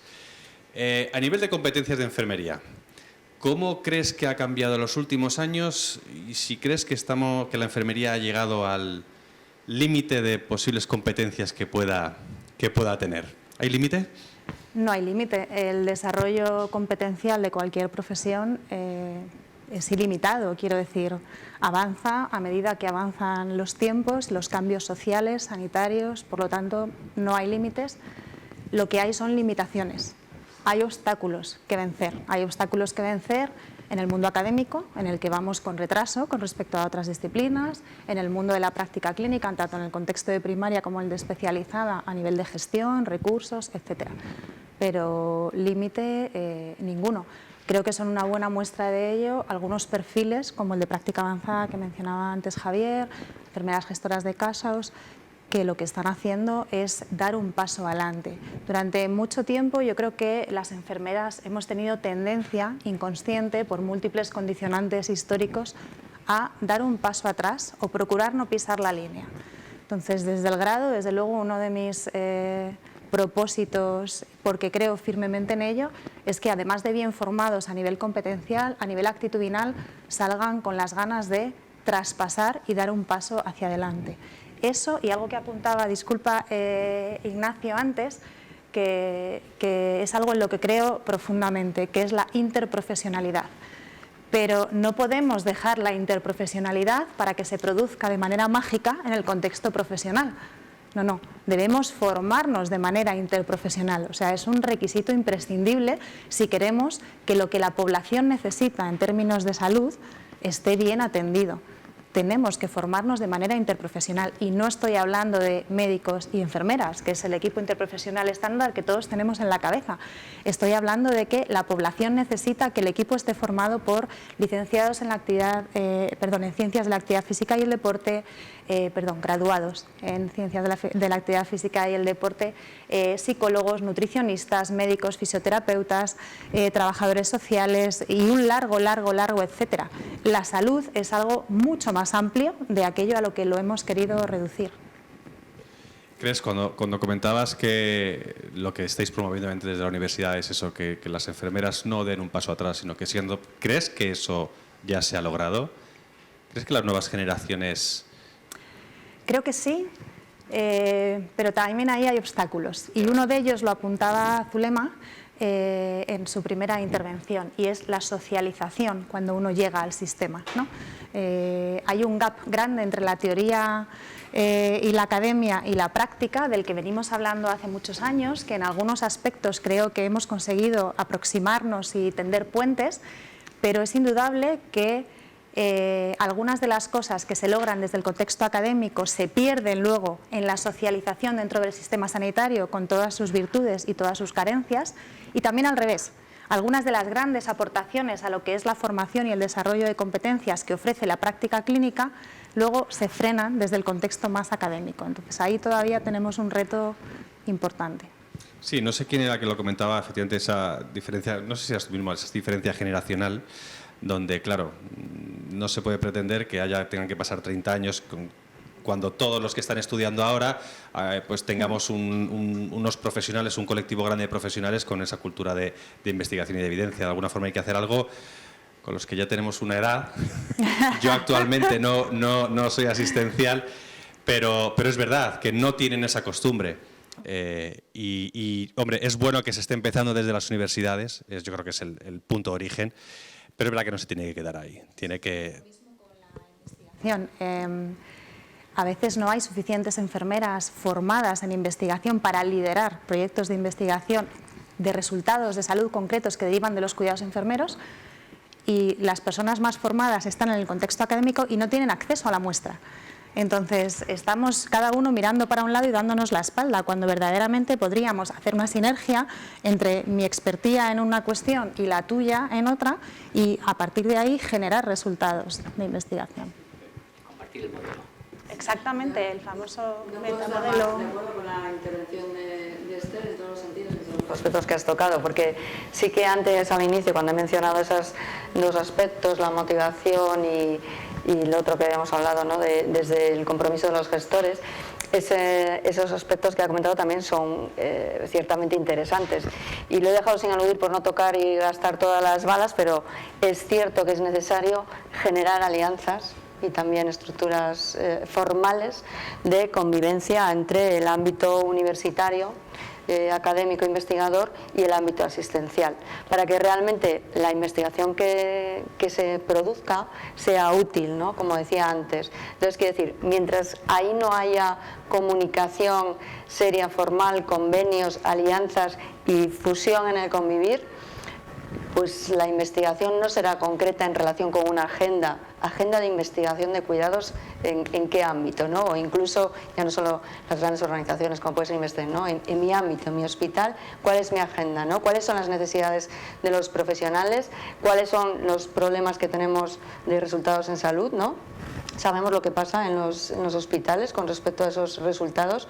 Si tuviéramos ese convenio de colaboración, lo llamo convenio, que suena muy serio, como muy difícil de adquirir, o como que conlleva un trámite de diálogo previo, pero debería ser natural, ¿no? Sobre todo en estas organizaciones en las que las facultades, las escuelas y el hospital muchas veces están muy cerca y conviven, y bueno, y luego por el hecho de tener sus asociados, ¿no? Que quiero decir que mejor ocasión que facilitar esa convivencia para generar investigación. O sea, esa pata sí que me había quedado pendiente de comentar antes, porque a mí me parece que ya lo están haciendo en algunas comunidades, no voy a mencionar, pero en algunas comunidades ya han empezado a trabajar así desde hace años y están teniendo buenos resultados. Entonces yo creo que esa debería de ser la deriva un poco, ¿no? De romper barreras y muros y tratar de trabajar juntos, ¿no? Porque ¿qué sentido tiene? Si las enfermeras de una organización de primaria también, por supuesto, quiero decir, generan o tienen dudas, esa parte hay que trabajarla, porque quiero decir que el conocimiento sobre investigación es muy amplio, muy diverso y muy complejo, ¿vale? Siempre vas a necesitar asesoría, siempre vas a necesitar apoyo, siempre vas a necesitar alguien que te apoye y que te respalde, porque solo no vas a tirar. Una cosa es hacer un listado de resultados o de actividad o lo que fuera, pero la investigación que queremos va un poco más allá para ponerla en valor y que efectivamente tenga impacto. Entonces, estoy muy de acuerdo con eso. En esa línea, no sé si puedo preguntar a esto. Claro, yo creo que estamos avanzando ya en esa un poco simbiosis. En la experiencia que tenemos, por ejemplo, en nuestra facultad, con nuestro programa de doctorado, el máster y el doctorado, al final, los alumnos del máster y los doctorandos, en nuestro caso, y entiendo que en la mayoría de los programas de doctorados en cuidados, son enfermeras asistenciales. Entonces, estas enfermeras asistenciales al final desarrollan sus proyectos de trabajo fin de máster y sus tesis doctorales en relación a los cuidados que prestan en el día a día. Con lo cual, pues en cierta medida, estamos en esa pequeña parcela, pero bueno, avanzando, ¿no? En los últimos años. Yo lo estoy viendo, que entiendo, no conozco otros programas de doctorado en cuidados, pero entiendo que será similar, ¿no? Que se produce esa simbiosis en la que los alumnos que se matriculan tanto en el máster como en los programas de doctorado, pues al final investigan en cuidados en sus centros asistenciales con el apoyo de la universidad en el desarrollo de esos trabajos fin de máster y de esas tesis. Pues con Javier un poco lo que él decía, y la verdad que es una forma un poco de obligar a tener contacto, ¿no? Porque al final es como nuestro interlocutor entre los centros sanitarios y la academia. Y dice, pues tienes ahí al alumno de doctorado que siempre está diciendo, a ver, echa ahí la beca de intensificación, así te la dan, porque esto va a hacer que vayas mucho mejor y tal. Y es cierto que en ese sentido tenemos esa suerte, ¿no?, de poder contar con esta vía, ¿no?, que muchas veces son espontáneas. Al final, en muchos casos son espontáneas, que dices, oye, pues mira, pues parece que esto funciona así, conozco a no sé quién, vamos a intentar, en vez de hacerlo quizás un pelín más arreglado, que es lo que propone Zulema, ¿no? Justamente lo que se dice con ese surgir de manera espontánea surge también desde otro factor que también ha salido antes, que es la socialización. Quiero decir que no podemos olvidar que en las organizaciones, digo organizaciones, pero entendiendo también todo, quiero decir, en la primaria, para mí entra todo. Quizás tengo más experiencia en otro tipo de organizaciones, pero me refiero a eso, el contexto de la socialización. Ahí es donde se genera también mucha inquietud y mucho traspaso de conocimiento, ¿no? Y lo que llamamos habitualmente el boca a boca, y cómo haces esto, y dónde lo has consultado, y cómo puedo ir y acercarme a qué sitio, tú dónde miraste esto, dónde lo consultaste, dónde investigaste. La socialización es muy importante, y la comunicación también. En una organización donde no hay comunicación, no hay manera, o sea, no hay forma, ¿no?, de establecer canales ni siquiera de transferencia de conocimiento o de datos o de todo esto. Y yo creo que es muy importante el surgir de esos lazos, la comunicación y esa socialización profesional.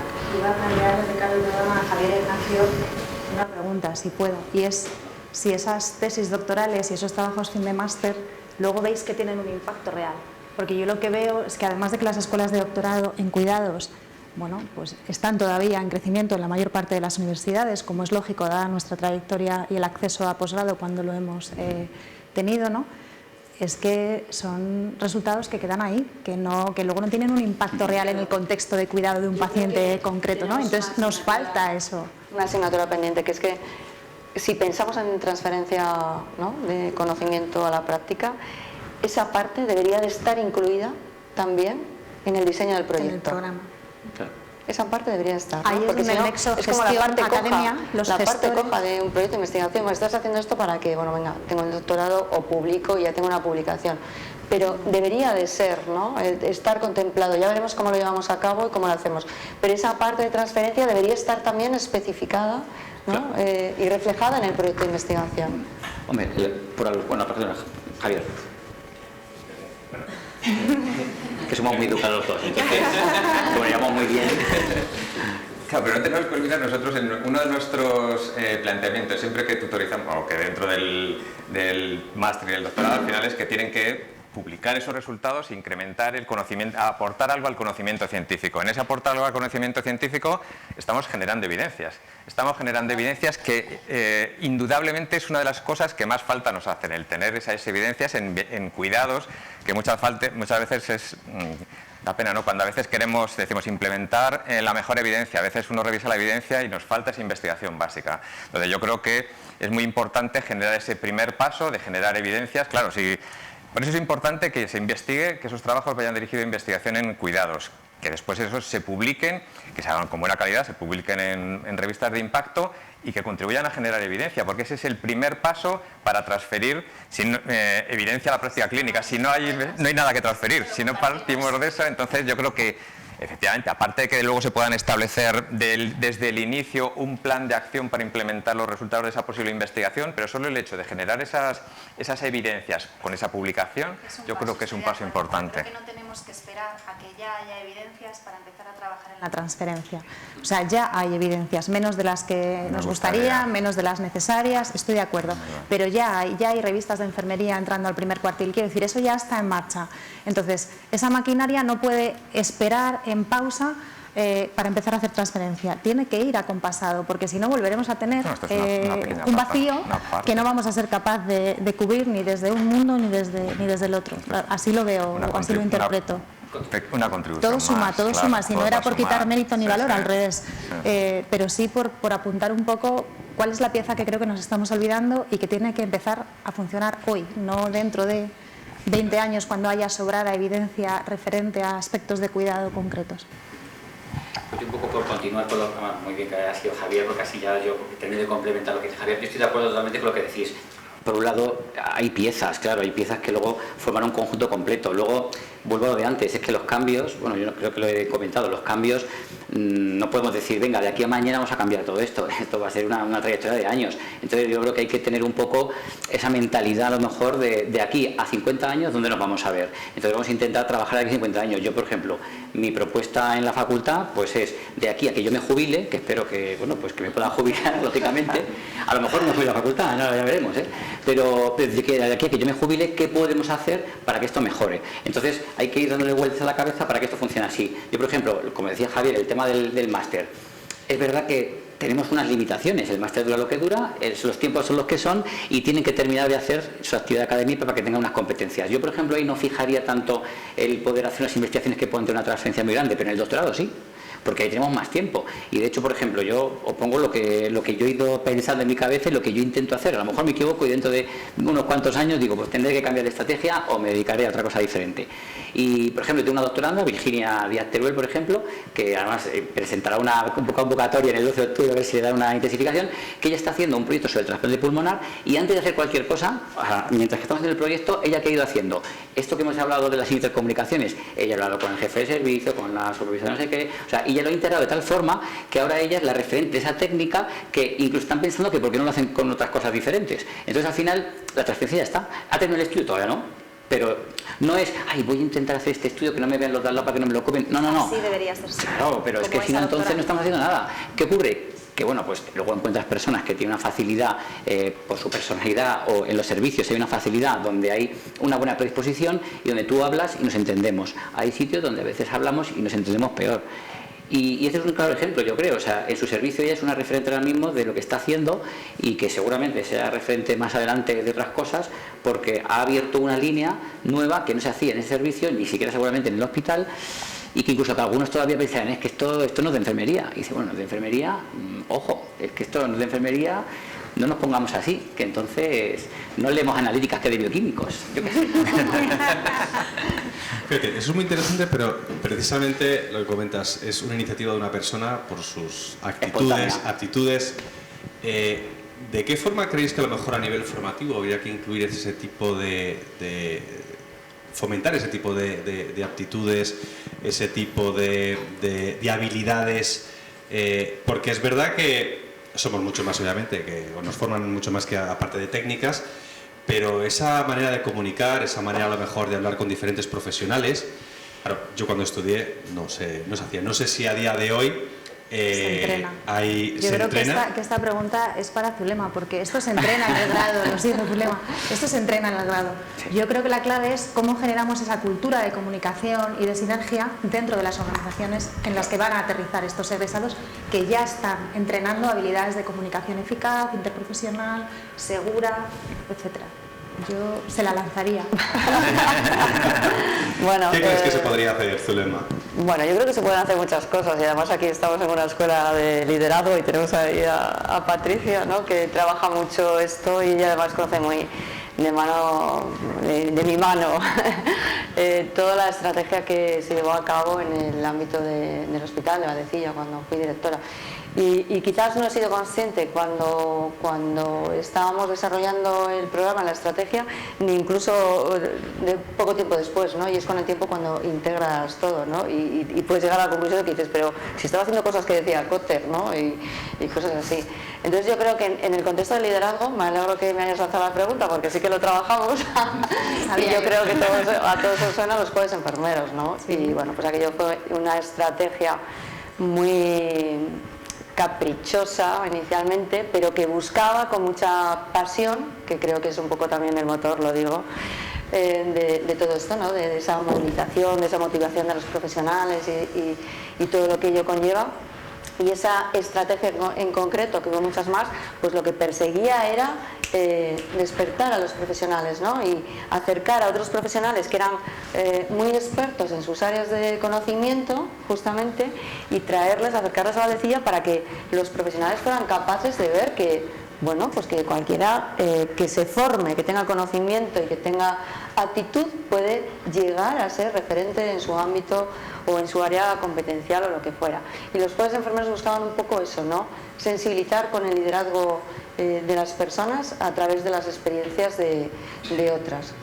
Y eso era un poco resumido todo el programa de jueves enfermeros, que yo creo que tuvo mucho éxito, que por cierto, creo que de todo aquello, de los jueves enfermeros en concreto, la clave del éxito, y me voy a permitir decir que fuimos pioneros, fue compartir el conocimiento. Compartir el conocimiento. Hasta entonces lo que habíamos vivido yo creo que era, ¿no?, lo de mi protocolo, mi estrategia, mi todo. Y nuestra estrategia fue compartida, porque además la compartí, y los jueves enfermeros, que eran sesiones que se realizaban una vez al mes, en el que se trataban temas que tenían que ver en concreto con temas de interés que estaban contemplados en el plan de calidad o en el plan de la comunidad regional o en el plan nacional de calidad, pues la cronicidad, seguridad del paciente, bueno, tratamos muchas cosas, lo tratamos desde el contexto o el ámbito macro, y ahí vamos descendiendo hasta lo que era la práctica clínica y cómo se llevaba a cabo, ¿no? Entonces, insisto, eso fue, yo creo que un programa de éxito, pero el éxito como organización o como gestora en ese momento fue compartirlo con la comunidad, compartirlo a nivel nacional. O sea, yo he pegado el cable por el suelo que hacía que nos permitía conectarnos con una cámara comprada en MediaMarket para que el resto de las comunidades, vosotros, los que os conectabais en aquel momento, pudierais también compartir con nosotros aquello, porque yo pensaba que era una oportunidad de compartir. ¿De qué servía yo quedármelo o compartir solo e intentar dar con ese objetivo, ¿no?, que buscaba, ¿no?, para mi comunidad, para mis profesionales, para la organización? Pues abramos ventanas y compartirlo con todos, ¿no? Y yo creo que eso también es necesario. Eso también es necesario. Y yo creo que incluso eso ahora ya está como normalizado, ¿no? De alguna manera ya todo el mundo, lo del streaming y lo de conectarnos y lo de compartir, está como normalizado. Pero bueno, un poco a propósito del liderazgo, yo creo que esa iniciativa, y hubo otras más que, bueno, consolidaron un poco, invitaba a esas personas que tenían que ver con los temas que tratábamos de encajarlas en la parte, ¿no? Una vez tratada la parte macro y un poco más acotada, pues la última parte intentábamos que personas profesionales de nuestro ámbito que trabajaban en ese área que fueran capaces, y bueno, había que empujarlas para que participaran, pero eso es lo que hay que hacer, ¿no? Motivar, y luego que eso vaya creando pozo y creando cimiento. Sí, lo mencionabas, cómo motivar a los profesionales. Tarea tremenda para la gestión. Javier, hablabas de la cultura de evidencia y estabas comentando obviamente el rol, que tengamos un rol más autónomo, profesional, formación, tiempo. Obviamente, digo, durante toda la charla hemos hablado de diferentes alternativas, pero ¿qué más se te ocurre de cómo poder impulsar la implementación de esa investigación en cuidados a nivel docente, a nivel asistencial? De algo que no se haya dicho. A ver, que no hemos hablado. Bueno, yo me reitero en lo que es fundamental, claro, para al final implementar la evidencia es fundamental. El primer paso es generar evidencia, ¿no? O sea, que es fundamental desarrollar, potenciar la investigación. Probablemente desde el ámbito académico, bueno, la incorporación al espacio europeo de educación superior, yo creo que ha sido una ayuda muy notable, ¿no? El hecho del desarrollo académico completo por parte de las enfermeras, que se puedan hacer el máster, el doctorado, eso está aportando, como ya hemos comentado previamente, la posibilidad de hacer investigación en cuidados dentro de tu desarrollo académico disciplinar. Creo que hay que ir incorporando en el ámbito académico, en los planes de estudio esas asignaturas pues relacionadas con esos cuidados basados en la evidencia, bases científicas de enfermera, estadística, en fin, de eso, metodología básica de la investigación, que aunque no es verdad que no son competencias básicas de la formación de grado, yo creo que es importante que los alumnos entiendan la importancia de investigar en cuidados para el desarrollo de la disciplina. Es muy importante que eso, yo creo, en mi punto de vista, que los alumnos entiendan la importancia de esa investigación en cuidados. Aunque ellos, es verdad que tienen puesto el foco normalmente en su salida en el ámbito asistencial, pero yo creo que en la carrera, o sea, en la formación universitaria tenemos que tener también puesto ese foco. Fuera del ámbito académico, yo creo que se han ido dando pasos, que antes en el café que decíamos Zulema y yo, que es verdad que quizá no al ritmo que nos hubiera gustado, pero es verdad que se han ido dando pasos, yo creo, importantes. Como por ejemplo, me estoy acordando cuando una enfermera se autorizó a que las enfermeras fueran investigadores principales en los proyectos FIS, que eso fue a finales de los 80, no sé si habrá aquí alguien. Cuando has dicho tú lo de los 50 años, digo, yo voy a imaginarme a menos años, que si no me veo en la Almudena ahí. Yo a 20, yo me imagino a 20 años, a 50. Pero lo que decía, ¿no? Que a finales de los 80, ¿no? Cómo las enfermeras pudieron ser investigadores principales de proyectos FIS, que eso fue para mí un hito importante. La constitución de Investen, la unidad de investigación en cuidados del Instituto Carlos III, ¿no? Con esa intención de fomentar y coordinar la investigación en primaria, que ha desarrollado, o sea, en cuidados, que desde mi punto de vista ha llevado a cabo proyectos y está llevando proyectos relevantes en temas de evidencia, como puede ser lo que decíamos antes, los centros comprometidos con la excelencia en cuidados o Sumamos Excelencia.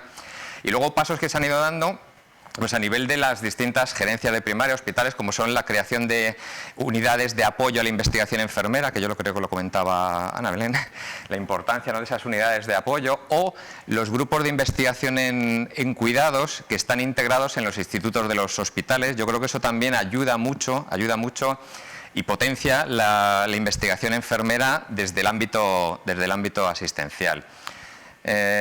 Bueno, yo creo que hay que continuar en esta línea, o sea, apoyar a las enfermeras que quieren dedicarse a la investigación, que tengan ese apoyo por parte de las instituciones, que se puedan tener tiempo. Lo de las becas de intensificación para mí es algo también relevante y fundamental, ¿no? El que se saquen esas becas de investigación a nivel no solamente de hospitales o gerencias de atención primaria puntuales, sino que sea algo que se pueda sacar a nivel de comunidad autónoma, para que las enfermeras puedan, que para mí es uno de los factores también muy importantes, disponer de tiempo para emplear en la investigación. Eso es clave. ¿Cómo vamos de tiempo, Vivi? Pues tienes que pasar a resolver algunas incógnitas. Vale. Pues es verdad.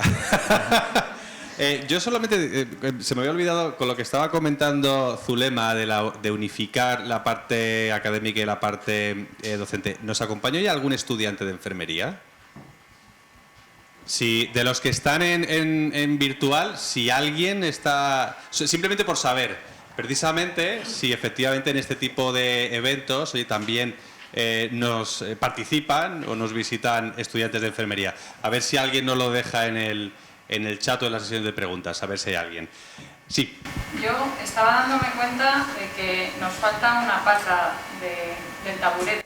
Falta una, que hay muchas, falta una. Es que me he acordado de una. A ver, hemos hablado y coincido perfectamente con que hace falta enfermeros que investiguen sobre aspectos que respondan preguntas clínicas, ¿no?, sobre la práctica clínica hospitalaria o en primaria o a nivel que se dé. Hemos hablado de que se generan muchas fuentes de evidencia y que es inviable para el enfermero de a pie acceder a todo eso. Pero entre la generación de la evidencia y el enfermero de a pie estamos, y ahora me pongo la gorra de directora de Nure Investigación, los revistas. También los que estamos, Esther también forma parte de Nure, los que estamos dentro de los equipos editoriales de la revista tenemos una responsabilidad para con los enfermeros asistenciales en el sentido de cribar y filtrar la evidencia que no tiene calidad. Es decir, cada vez hay más revistas científicas de enfermería, pero lamentablemente no siempre lo que se publica en las revistas tiene una calidad suficiente como para que las personas que están en la asistencia puedan implementar lo que se dice en esos artículos sin lugar a dudas. Y eso es algo que yo creo que quienes estamos en los comités editoriales, en los equipos editoriales de las revistas, también tenemos desde un punto de vista ético, diría yo, que reconocer y que estar atentos. No todo el mundo, a día de hoy, como decíamos, tiene las competencias suficientes para hacer una valoración crítica de lo que está publicado en una revista.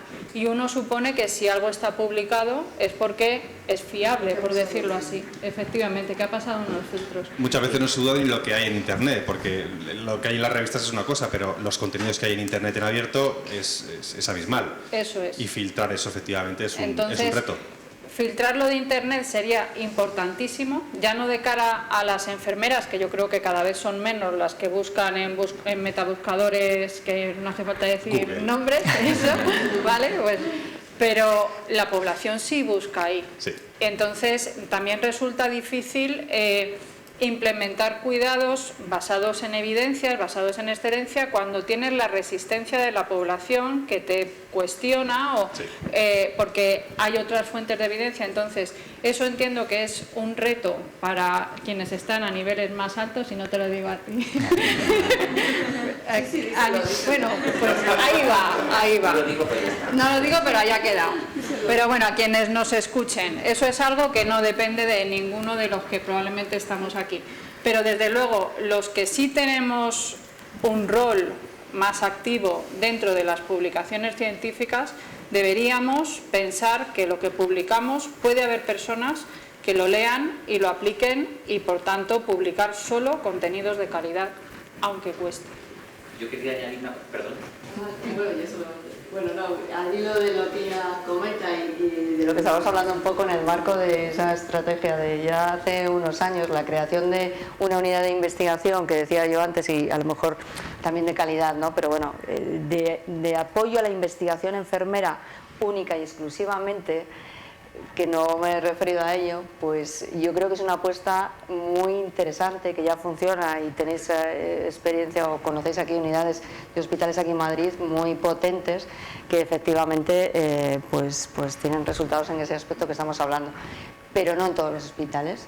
Y yo creo que las unidades de apoyo a la investigación enfermera, no unidades de apoyo a la investigación, sino unidades de apoyo a la investigación enfermera, contribuiría mucho a todos estos aspectos, no solo con respecto a la formación de los profesionales, la motivación, de motivar el consumo, de apoyar estudios e investigaciones, sino también a iniciativas que nosotros, por ejemplo, desarrollamos en las unidades de investigación y que todavía se hacen distintas, cada vez inventan una, en la que se hace o se facilita ese cribado y esa lectura crítica y tal. Además de formar a los profesionales, se hace o se anticipa a propósito de problemas o a propósito de qué estrategias o sobre qué aspectos vamos a trabajar.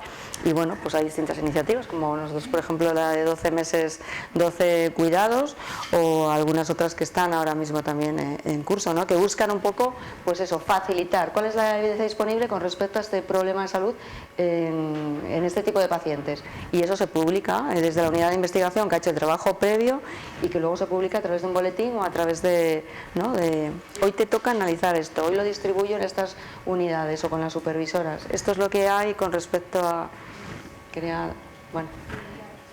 No, yo sí añadir una cosa más a lo que decía Ana, que yo estoy totalmente de acuerdo, que es verdad que las revistas al final tienen mucho que decir, porque la lectura es nuestra lectura de cabecera. Yo siempre digo, ¿no?, a los alumnos que hay que trabajar no sé cuántos, y después ya uno se sienta a leer la revista, el Critical Care News, Enfermería Intensiva, NURE o cualquiera de nuestras revistas buenas, ¿no? Y además de ese cribado que creo que hacéis vosotras o el comité editorial, creo que también es importante pues el trabajo de los revisores, ¿no? Que a veces poner en valor también todo esto, o por lo menos yo lo veo de esta forma y lo intento en la revista en la que reviso, pues hacerlo de esta forma, que no solamente es voy a ver si está bien o mal, le rechazo o le acepto, ¿no? Entonces, aunque ha habido un rechazo, en un momento dado tú puedes ver, oye, pues mira, la idea es que es buena, ¿está metodológicamente mal? Pues no está bien, o tiene muchos problemas. Entonces, si la idea es buena y oye, pues a lo mejor lo que falta es un apoyo, porque estamos hablando de enfermeras que están todos los días con sus guantes puestos, y dices, pues bastante que además del guante ha cogido luego el boli o el ordenador y ha escrito. Hombre, pues tirarle así un artículo, pues vamos a tirárselo, pero no tirárselo como tal, y decir, oye, mira, la idea es muy buena. no es para la cabida en esta revista, pero intento hacer esto, lo otro, no sé qué. Y yo creo que eso también es una generosidad de nuestra profesión, que yo lo llamo muy implícita y que deberíamos de continuar. Yo conozco a gente que no, que directamente te mete el cuchillo allí y bueno, yo creo que esto estaría bien, ¿no? Como para también aumentar el conocimiento de nuestra transferencia. Decir, oye, mira, pues esta revista, aunque es exigente, porque lo es y tenemos que ser así, ¿no?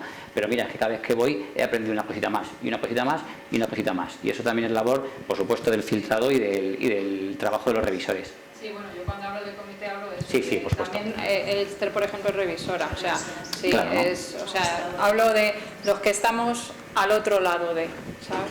Pero sí, de los conceptos, en base un poco a lo que comentaba Ana Belén en el origen de esta última parte, que creo que pueden ser útiles y que están, de hecho, generando cambio a nivel micro. En relación a la población y a los pacientes y a esas búsquedas en los metabuscadores y a esa resistencia luego a aceptar cuidados que vienen de la evidencia porque han leído que hay un concepto clave que es la alfabetización en salud. Y esto lo trabajamos las enfermeras desde los diferentes contextos de práctica clínica. Y se forma a los estudiantes en este tipo de conceptos. Y para los profesionales, y sabiendo que es un cambio lento y que no todo el mundo tiene las habilidades de pensamiento crítico y lectura crítica, la alfabetización e información a la que tenemos a César Manso y a Oliver Martínez, que trabajan de manera activa formando a profesionales, a pregrado y a posgrado, en esa competencia, ¿no?, de detectar cuáles son tus necesidades de información, acceder a la información, cribarla, ¿vale? Y bueno, creo que son dos conceptos que venían muy a colación de lo que planteaba Ana. Pues lamentablemente nos hemos quedado sin tiempo. Como era de esperar, han quedado muchos puntos en el tintero, hay uno que no se va a ir.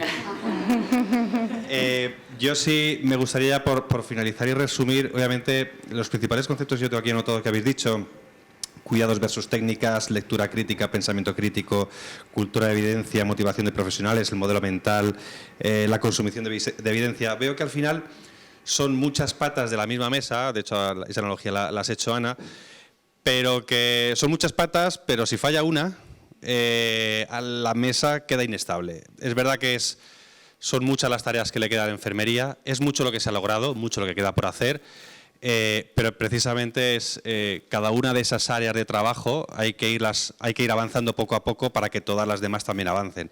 Producir mucho, pero si no se consume, pues al final quedamos igual. Y si se consume mucho, incluso basado en cuidados, y si se produce mucho basado en cuidados, pero tampoco se consume, pues tampoco avanzamos. Y la gestión entra un papel fundamental, obviamente la docencia y demás. Así que antes de pasar a la sesión de preguntas, yo le voy a pedir a Fran que nos cuente muy brevemente, bueno, nos hemos quedado sin tiempo, alguno de esos proyectos. Sí. Antes voy a hacer un minuto. Vamos a ponernos patito feo, gestión. Le voy a hablar puramente de gestión. Y en relación a lo que comentasteis de la implementación de las nuevas técnicas, procedimientos, cuidados, etcétera, etcétera. Y los recursos. Bien. Los recursos en nuestra vida, no solo en la administración, son limitados. Y esto es el primer mandamiento de gestión. Recursos limitados. Bien, que tengamos unos recursos limitados significa que, en este caso, los enfermeros y las enfermeras tengan que asumir el concepto cada vez más económico, digámoslo así, del coste de oportunidad. Es muy importante, con los recursos que tenemos, si queremos introducir nuevas cosas, igual hay que dejar de hacer otras.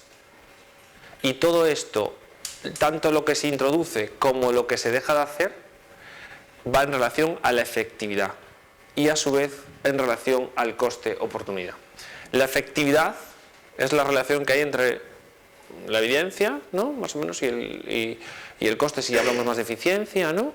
Pero todos estos conceptos de eficiencia, efectividad, eficacia, cuando estamos investigando situaciones concretas, ¿no?, controladas, pues es algo que en la administración lo tienes todos los días, y es manejar los recursos.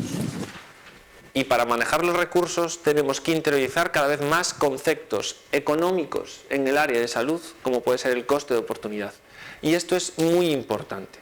y ser conscientes de que los recursos son limitados y que a veces vamos a tener que dejar de hacer cosas que no van teniendo el mismo peso de evidencia que han tenido. No es que queramos desterrar algo ni queramos empeorar los cuidados, ¿no? Sino que queremos estar continuamente actualizando y ofreciendo la mejor seguridad y prestación de cuidados posibles en el ámbito asistencial, y para eso a veces hay que dejar de hacer cosas o cambiar la forma de hacer determinadas cosas. Y eso es lo que nos va a llevar a la innovación organizativa. Hay dos pilares fundamentales en una organización, que es la innovación organizativa en combinación con la innovación tecnológica. Innovación tecnológica es relativamente fácil. La innovación organizativa es la parte fea, la que para conseguir algo, para conseguir cambiar formas de trabajar, cuesta mucho. Es mucho más fácil introducir una innovación tecnológica que no una innovación organizativa.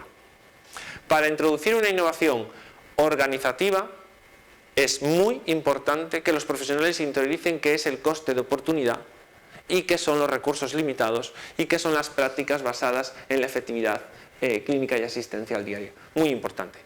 Y en relación a esto, y en relación también a lo que comentasteis de las enfermeras de práctica avanzada,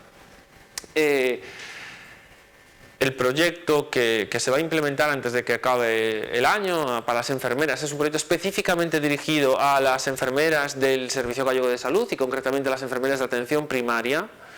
Es que estamos trabajando con el Sevier, lo puedo decir, no es en exclusividad, para poder ofrecer a las enfermeras de atención primaria que van a iniciarse en la práctica avanzada para resolver procesos o procedimientos clínicos de baja complejidad de forma finalista, le vamos a ofrecer la herramienta tecnológica sustentada en evidencia científica actualizada al momento de cómo resolver esos procedimientos clínicos de baja complejidad, integrado a su vez todo esto en la historia clínica. Es decir, la historia clínica va a tener un algoritmo de decisión y un módulo específico para la enfermería de atención primaria para resolver de forma autónoma procesos clínicos de baja complejidad.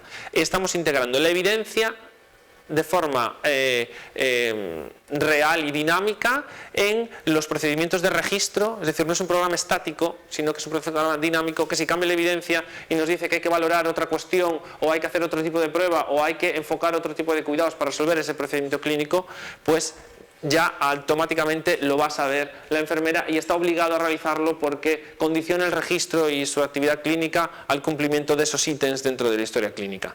Entonces, esto es muy importante, darle herramientas a los enfermeros y las enfermeras para que actúen de forma finalista y aumenten su marco competencial. Yo no diría que la aumenten, sino que lleguen al límite superior de su capacidad competencial para poder resolver de forma autónoma, y como decía al principio, de forma autónoma significa práctica basada en la evidencia e implementación de la evidencia en su día a día. Eso hace ganar en autonomía, pues cuando integramos todo esto a través de un sistema tecnológico dinámico, vamos a hacer que las enfermeras puedan resolver procedimientos agudos de baja complejidad de forma finalista y de forma autónoma. Y esto va a redundar sobre todo en una mayor agilidad de la atención, un desarrollo profesional muy alto y sobre todo una satisfacción del paciente que esperemos que sea buena. Muy bien, muchas gracias, Fran. Ha cumplido y nos lo ha comentado. No sé si hay alguna pregunta aquí en el público presencial o en... ¿Sí? Ah, pues venga. Se me escucha ahora, ¿no? Yo creo que habéis tocado todos los temas y yo estoy de acuerdo con todos. A lo mejor habría que matizar alguno, pero bueno, en general estoy de acuerdo con todo. Pero yo creo que han quedado algunas cosas sin tocar, y a modo de reflexión, por si queréis añadir o aportar algo, nosotros trabajamos o pertenecemos a una disciplina que tiene mucha importancia, es una disciplina teórico-práctica, ¿no?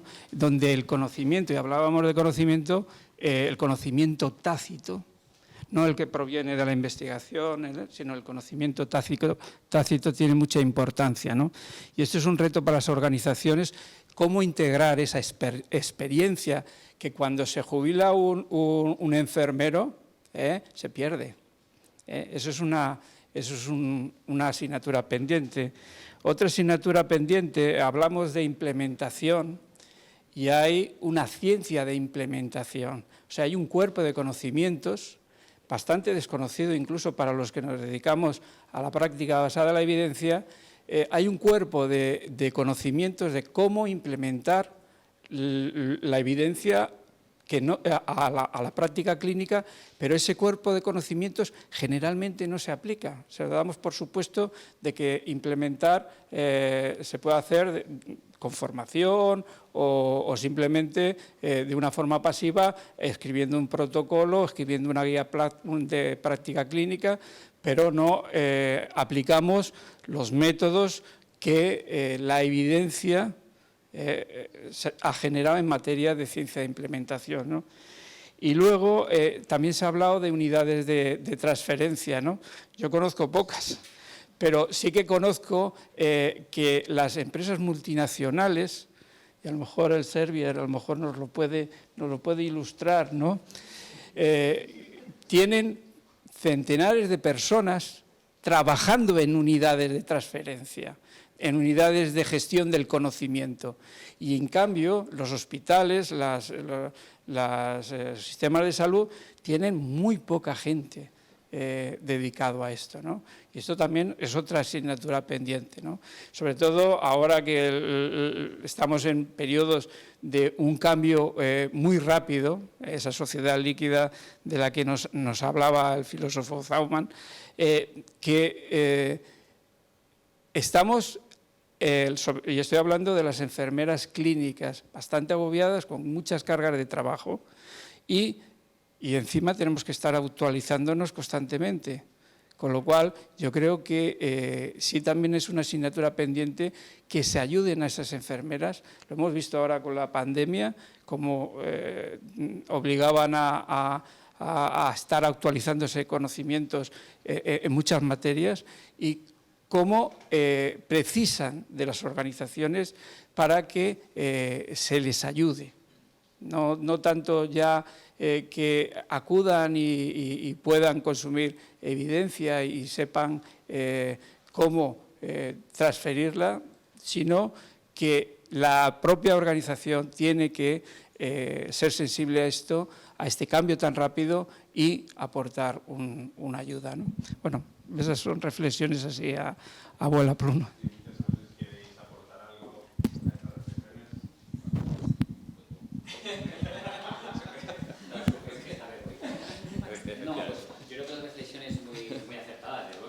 Es verdad que yo creo que volvemos otra vez, o yo por lo menos vuelvo siempre al mismo sitio, ¿no? Y al entendimiento, ¿no? Es verdad que hay entidades que son más accesibles y permiten de forma espontánea, quizás como hablábamos antes, el hacer todas estas cosas, pero es verdad que tendríamos que intentar, como decía Zulema un poco, intentar pues, formalizarlo de una manera que sea lógica, que sea lo normal, ¿no? Que sea lo habitual.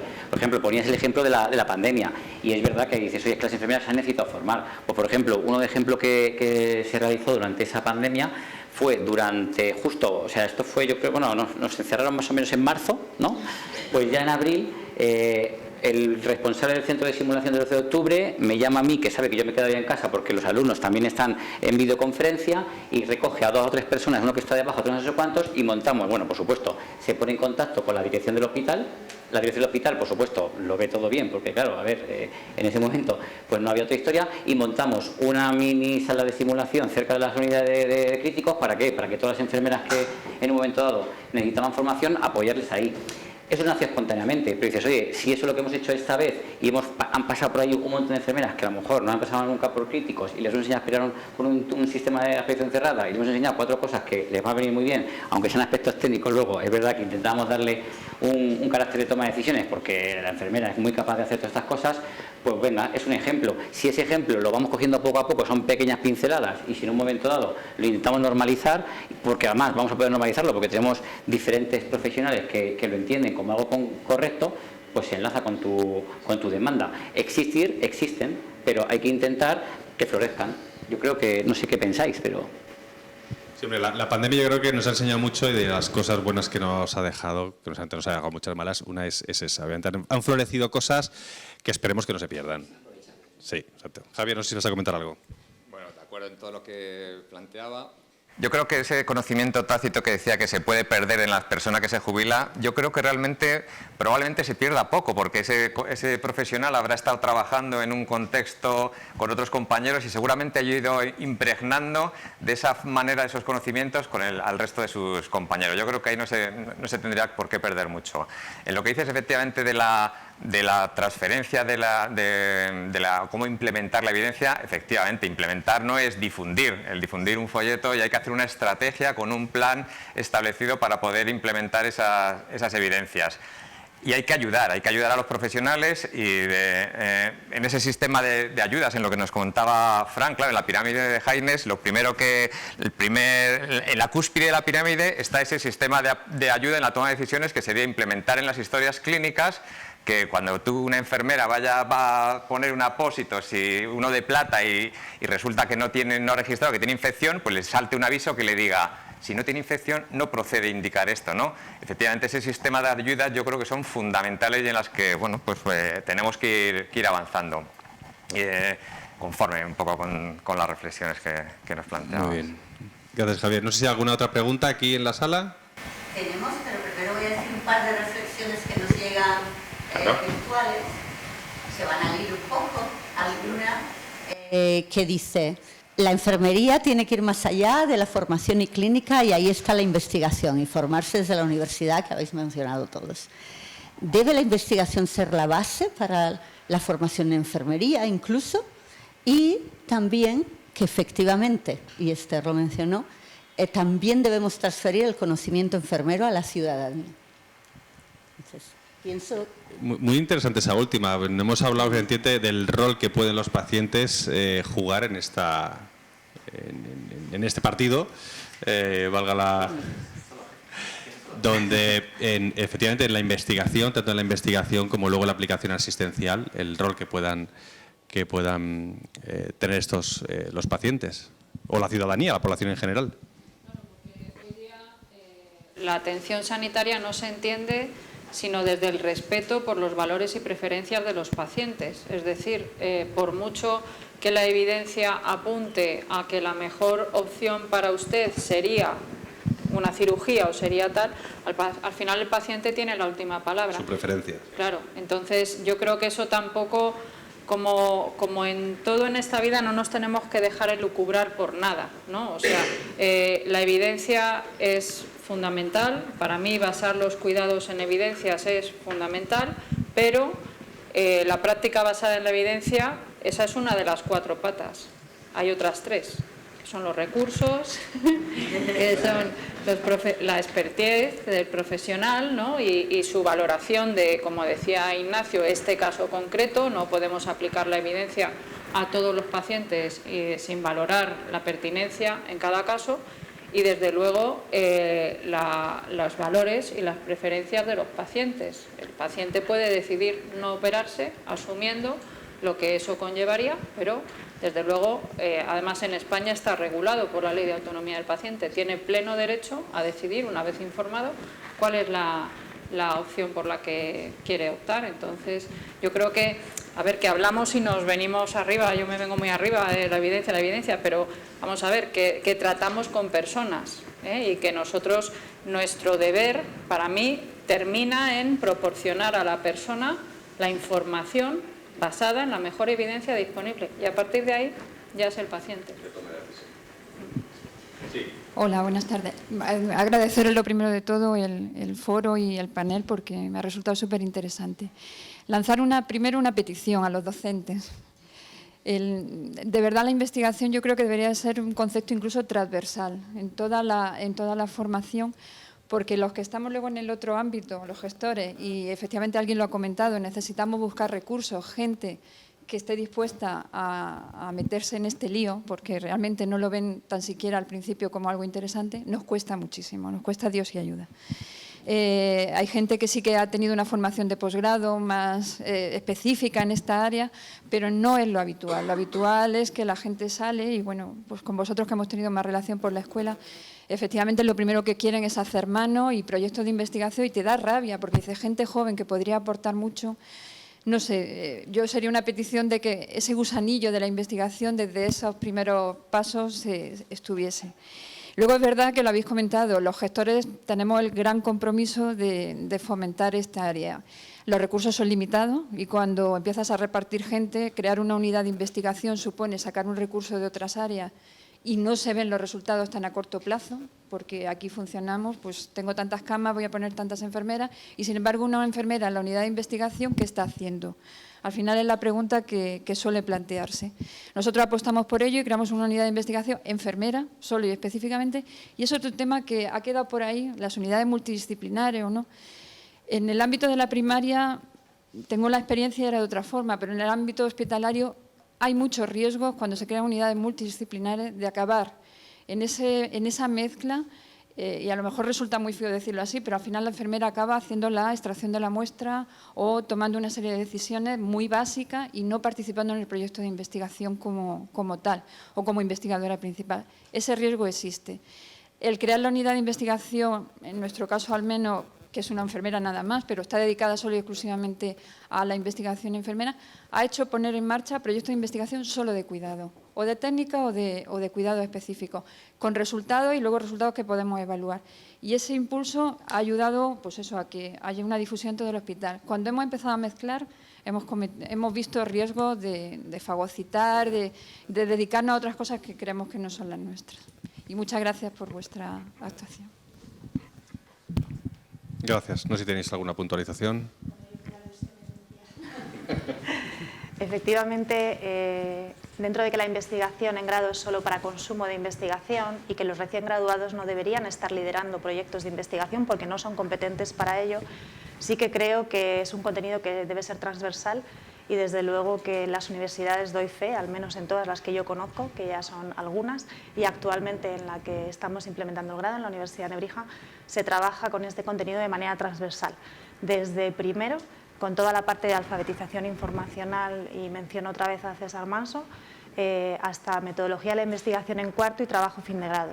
En todo trabajo de cualquier asignatura se exige revisión crítica de la evidencia, por supuesto primero detectar la necesidad de información y acceder a ella, ¿vale? Se exige cita de referencias, se exige un análisis de esa información y esto es algo, lo que pasa que como comentaba antes, hasta que esto verdaderamente se vea y se haga tangible en el contexto profesional, necesitamos muchos años de reemplazo. Entonces entiendo las dificultades que planteas. Y entiendo también, y de hecho creo que los equipos interprofesionales son ahora mismo más necesarios de manera prioritaria en primaria que en el contexto de especialidad. Entiendo también lo que comentabas de que esos equipos, ¿no?, de varios profesionales pueden fagocitar y terminar haciendo algo que no es ni lo que queremos ni para lo que somos competentes. Y es un miedo que compartimos. Pero fíjate que ahí también el lenguaje es importante. No es lo mismo un equipo multiprofesional o multidisciplinar, en el que efectivamente unos fagocitarán a otros por inercia, que un equipo interprofesional. Y parece que no, pero los matices no nos podemos detener, pero son vitales. Entonces creo que hay que trabajar en la interprofesionalidad desde el primer curso de cualquier titulación que tenga vinculación con ciencias de la salud. Gracias, Esther. ¿Alguna otra pregunta? Ah, sí, claro. Lo que hacemos desde las facultades, yo estoy totalmente de acuerdo, bueno, con lo que comentaba ahora Esther, efectivamente, cada vez hay una transversalidad, ¿no?, mayor, incluso Javier es muy conocedor de esto porque además ha sido una de las personas que ha intentado en nuestra facultad de enfermería introducir esto desde primero y algo que yo creo que ha cogido mucha fuerza y está muy bien. Y luego es verdad que nosotros desde nuestra facultad tenemos un programa también que está bien, que es el programa de colaboradores y parece una cosa que, bueno, pues vamos, yo digo que es bueno porque yo he salido de ahí. Entonces yo cuando terminé la carrera, pues es como terminé la carrera, quise hacer mano en el hospital. Pero siempre hay alguien que te dice, oye, que si te quieres quedar aquí un poquito, hablamos un poquito, te cojo un poquito de la mano. Entonces te cojo un poquito de la mano y yo reconozco que ya aprendí, antes de hacer el máster de investigación, aprendí a hacer investigación. ¿Por qué? Porque hay profesores que en un momento dado te motivan y que estás dentro de ese programa de colaboración, entonces tú colaboras y dices, oye, pues mira, tengo un proyecto de lo que sea. Y entonces participas en el proyecto, empiezas a trabajar en ese proyecto, lo coges como una dinámica y eso pues genera bastantes resultados. Vamos, mi compañero de mesa viene de ese programa, yo también, y algunos más de nuestra facultad vienen de ese programa de colaboradores, que además por aquí tenemos a su director de departamento y que ahora están ahí con los informes y estas cosas. Y es muy productivo. No hay dinero entre media porque nadie cobra nada, pero es todo muy altruista, pero funciona bien. Entonces, bueno, pues a pequeños pasitos vamos haciendo. Muy bien. Bueno, ¿Hay otra pregunta por aquí? Digo, si sí, da tiempo. pero antes, sí, vamos a hacer alguna pregunta virtual y paso a la tuya. Muy bien. Y luego tengo una pregunta súper interesante de futuro para el final, que hay por aquí. Primero, deciros que nos está escuchando mucha gente de Latinoamérica y, de hecho, varios espectadores me comentan que se están quejando amargamente de la gran diferencia que hay entre España y Latinoamérica en cuanto a recursos, proyectos, investigación en enfermería. Y una de ellas nos está preguntando cómo enlazar la investigación entre España y Latinoamérica para la formación de nuevos profesionales en enfermería. No sé si tenéis algo que contestar.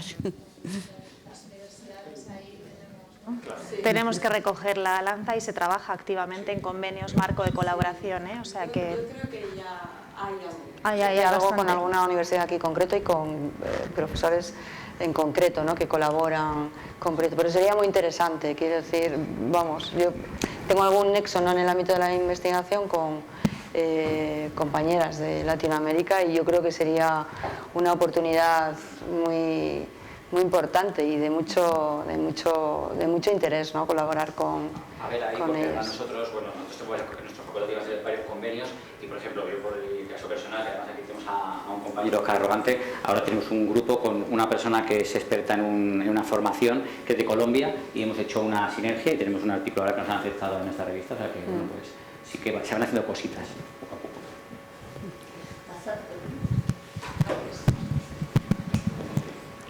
Y antes de que hagas la... Sí, no, claro que Lo de los recursos finitos. Es cierto que los recursos son finitos. A mí me gusta mucho lo de finitos porque me lo dicen superior. Los recursos finitos, pero que los recursos son finitos para todos. Hombre, claro. Por no decirlo de otra manera, que supongo que subyace, ¿no?, en la capa y lo entendéis. Hoy el metaverso ha pegado así un bajón porque no había recursos para la tecnología. Pues bueno, yo la verdad es que os quería dar las gracias porque me habéis dado una visión cada uno desde su perspectiva que he aprendido mucho y además yo creo que me da ideas para seguir trabajando desde el Departamento de Investigación de FUDEN, ¿no? Porque al final, bueno, pues todos estos encuentros sirven para eso, ¿no?, para generar ideas y para seguirla, recoger el testigo y trabajar en ello. Yo sobre todo quiero destacar unas palabras que has dicho, Esther, que me parecen súper importantes y es el hueco que existe entre la investigación y luego la aplicabilidad, ¿no? Desde en FUDEN estamos acreditados como unidad de cultura científica y la verdad es que eso es una parte muy importante porque a través de ese marco nos permite pues divulgar la ciencia y acercarla. Estos años anteriores eran los ciudadanos, pero nos hemos dado cuenta ahora de lo importante también que es acercarlo a las enfermeras asistenciales. Así que nada, pues realmente no voy a destripar mucho este proyecto nuevo que estamos haciendo y que espero que veáis el año que viene, pero estamos ideando y poniendo en marcha un proyecto junto con NURE, investigación para acercar esa ciencia a través de redes sociales a las enfermeras, ¿no? Creemos que una parte importante es la accesibilidad a la ciencia, a esos artículos científicos que se publican y creemos que también eso es una parte importante para generar motivación, ¿no? Como decía Zulema, al final si se les pica el gusanillo, ¿no?, a estas enfermeras asistenciales, pues seguramente vayamos a conseguir más enfermeras investigadoras, ¿no? Y sobre todo pues a través del aumento de la motivación. Así que nada, yo simplemente decir esto, que estamos colaborando con César también en este proyecto y bueno, que seguimos también haciendo cosas para los ciudadanos, para formar a niños, ahora en este caso a través de la Semana de la Ciencia. Así que nada, recogemos el testigo, yo me quedo con muchas ideas y para trabajar en ellas desde luego. Gracias. Vivi. Bueno, tengo ¿Seguimos? aquí una pregunta de Nelson, de The Panama Clinic, que trabajan también con protocolos integrados y demás. Primero comentaba que cómo hacer la gestión del cambio bien, que muchas veces es súper difícil adaptarlo, y más en enfermería. Pero él sobre todo quiere decir una reflexión, que es, estamos hablando mucho de práctica o medicina o enfermería basada en la evidencia. Ya sabéis que allí están muy influidos también por Estados Unidos y se reflejan un poco en ellos. Y él dice, pero sobre todo enfermería no tendría un papel muy importante que jugar en lo contrario, en la evidencia basada en la realidad. Y si, en concreto decía, en el SERGAS se tiene algo así planificado. Si se van a recoger datos y luego se aplican y se genera evidencia, o en las universidades van a dar también ese paso.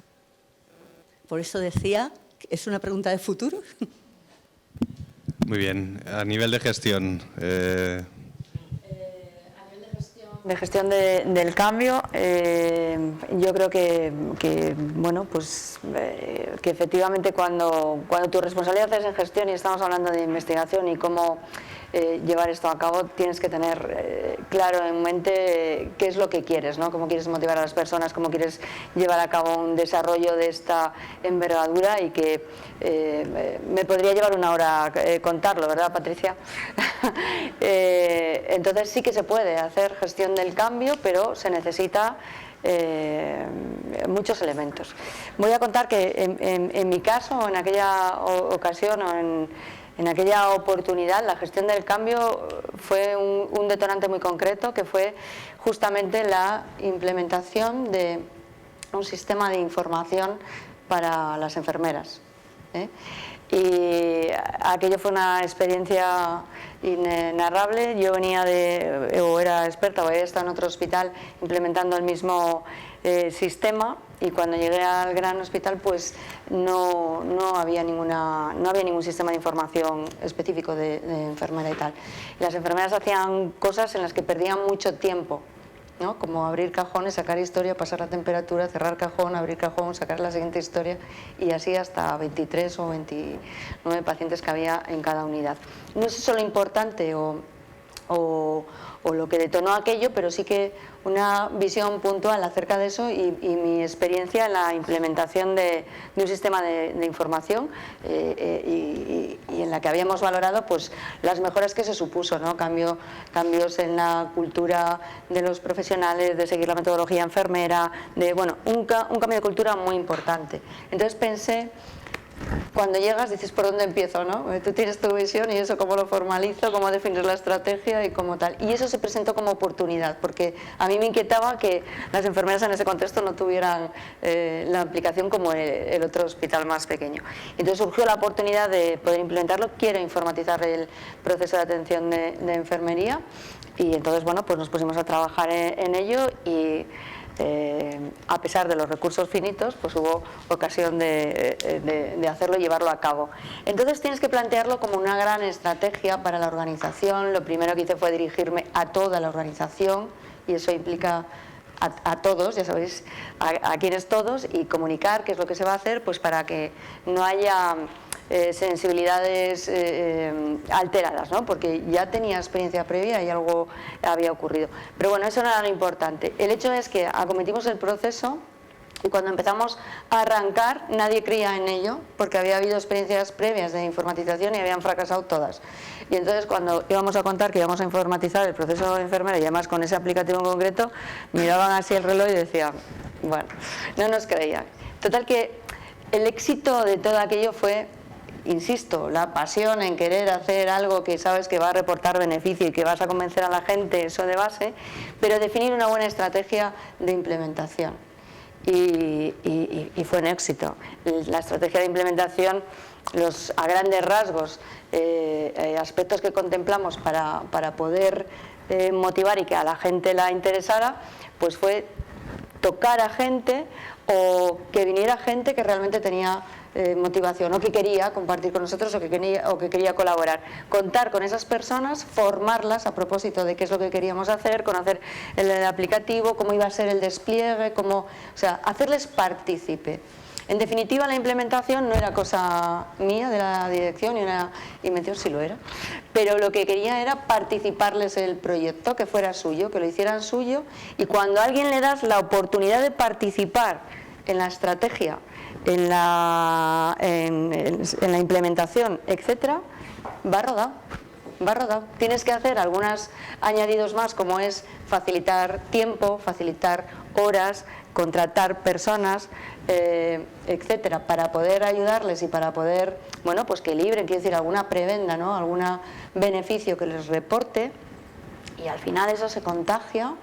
Y al final el proyecto resultó un proyecto de éxito, un proyecto sostenible en el tiempo, que no depende de otros, que sabéis que además en este caso los sistemas de información siempre te sueles quedar hipotecado, ¿no? Con las empresas de informática a la hora de actualizar los procedimientos, a la hora de actualizar el aplicativo, etcétera, y terminó así, ¿no? Es decir, pues diciendo, bueno, tantos proyectos fallidos y implementado al 100%, incluso extendimos a hospitalizaciones no convencionales que no estaban previstas en primera instancia, y ganamos pues comunicación entre unidades que no estaba previsto, es decir, esas situaciones en las que un paciente va a radiología intervencionista y cuando vuelve no sabemos qué ha pasado, porque la enfermera no escribe o porque no, ¿sabes? O sea, la ganancia fue exponencial, y las enfermeras eso al final lo valoran y al final lo ven. Dice, hombre, hay un proyecto, se lleva a cabo, se cumple, participo en él, veo objetivos, veo oportunidad de crecer, vemos que es una mejora.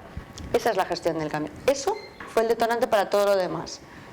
¿Por qué? Cuestión de confianza, cuestión de credibilidad, cuestión de participación. Yo creo que esa es la clave. Coincido, trabajando en proyectos de implementación de sistemas para hospitales, el primer punto que se atacaba era ese. Era involucrar a los profesionales, que no fuera algo impuesto, sino que participen, exacto, que lo hagan suyo. Porque de alguna forma eso te va a ayudar por un lado a vencer esa resistencia, pero por otro lado es que puede que incluso el proyecto salga mejor de lo que habían planificado 2 o 3 participando todos los profesionales. Así que estoy totalmente de acuerdo. Vivi, ¿cómo vamos de tiempo? ¿Ya tienes que hacer la despedida? Sí, pues vamos a dejar a Javier. Bueno, simplemente en relación con la apreciación que hacía Nelson de no perder la experiencia, o sea, la evidencia basada en la experiencia, que hay que ser cuidadosos con eso, porque a eso en las enfermeras somos bastante expertas en el que aquí siempre se ha hecho así. Entonces esa evidencia basada en la experiencia no quiere decir que haya que desecharla, ni mucho menos, pero como ya comentaba Ana Belén, las 4 patas de la práctica basada en la evidencia incluye lo que nos dice la investigación, lo que nos dice la experiencia de los profesionales, los valores del paciente y los recursos. Es decir, que hay que tener en cuenta esa experiencia, pero no guiarnos por ello, porque en eso somos grandes expertos en aquí siempre se ha hecho así. Y no hay más que hablar. Pasamos a otro tema. Sí. He querido entender a Nelson de una forma un poco más positiva, sí. y que lo que quería proponer, no sé si me equivoco Nelson, era utilizar la cantidad infinita de datos que se generan en la realidad para generar evidencia a partir de ellos. Vamos despacio, pero vamos trabajando en Sí, ello. Yo también lo entendía así, efectivamente. No me quería resignar a entenderlo de la otra forma, entonces seguramente he hecho ahí un... De acuerdo. Habrá que producir los datos para que entonces puedan ser analizados y puedan entonces establecer modelos. La explotación de datos de cuidado. Bien, exacto. Que ese es el reto que estamos ya diré, la calidad del dato, eso da para otro foro completo. Pues la verdad que lamentablemente nos hemos quedado sin tiempo. Ana, Nacho, Fran, Esther, Zulema y Javier, muchísimas gracias. Muchísimas gracias a César, a Oliver y a Vivi por organizar este maravilloso evento.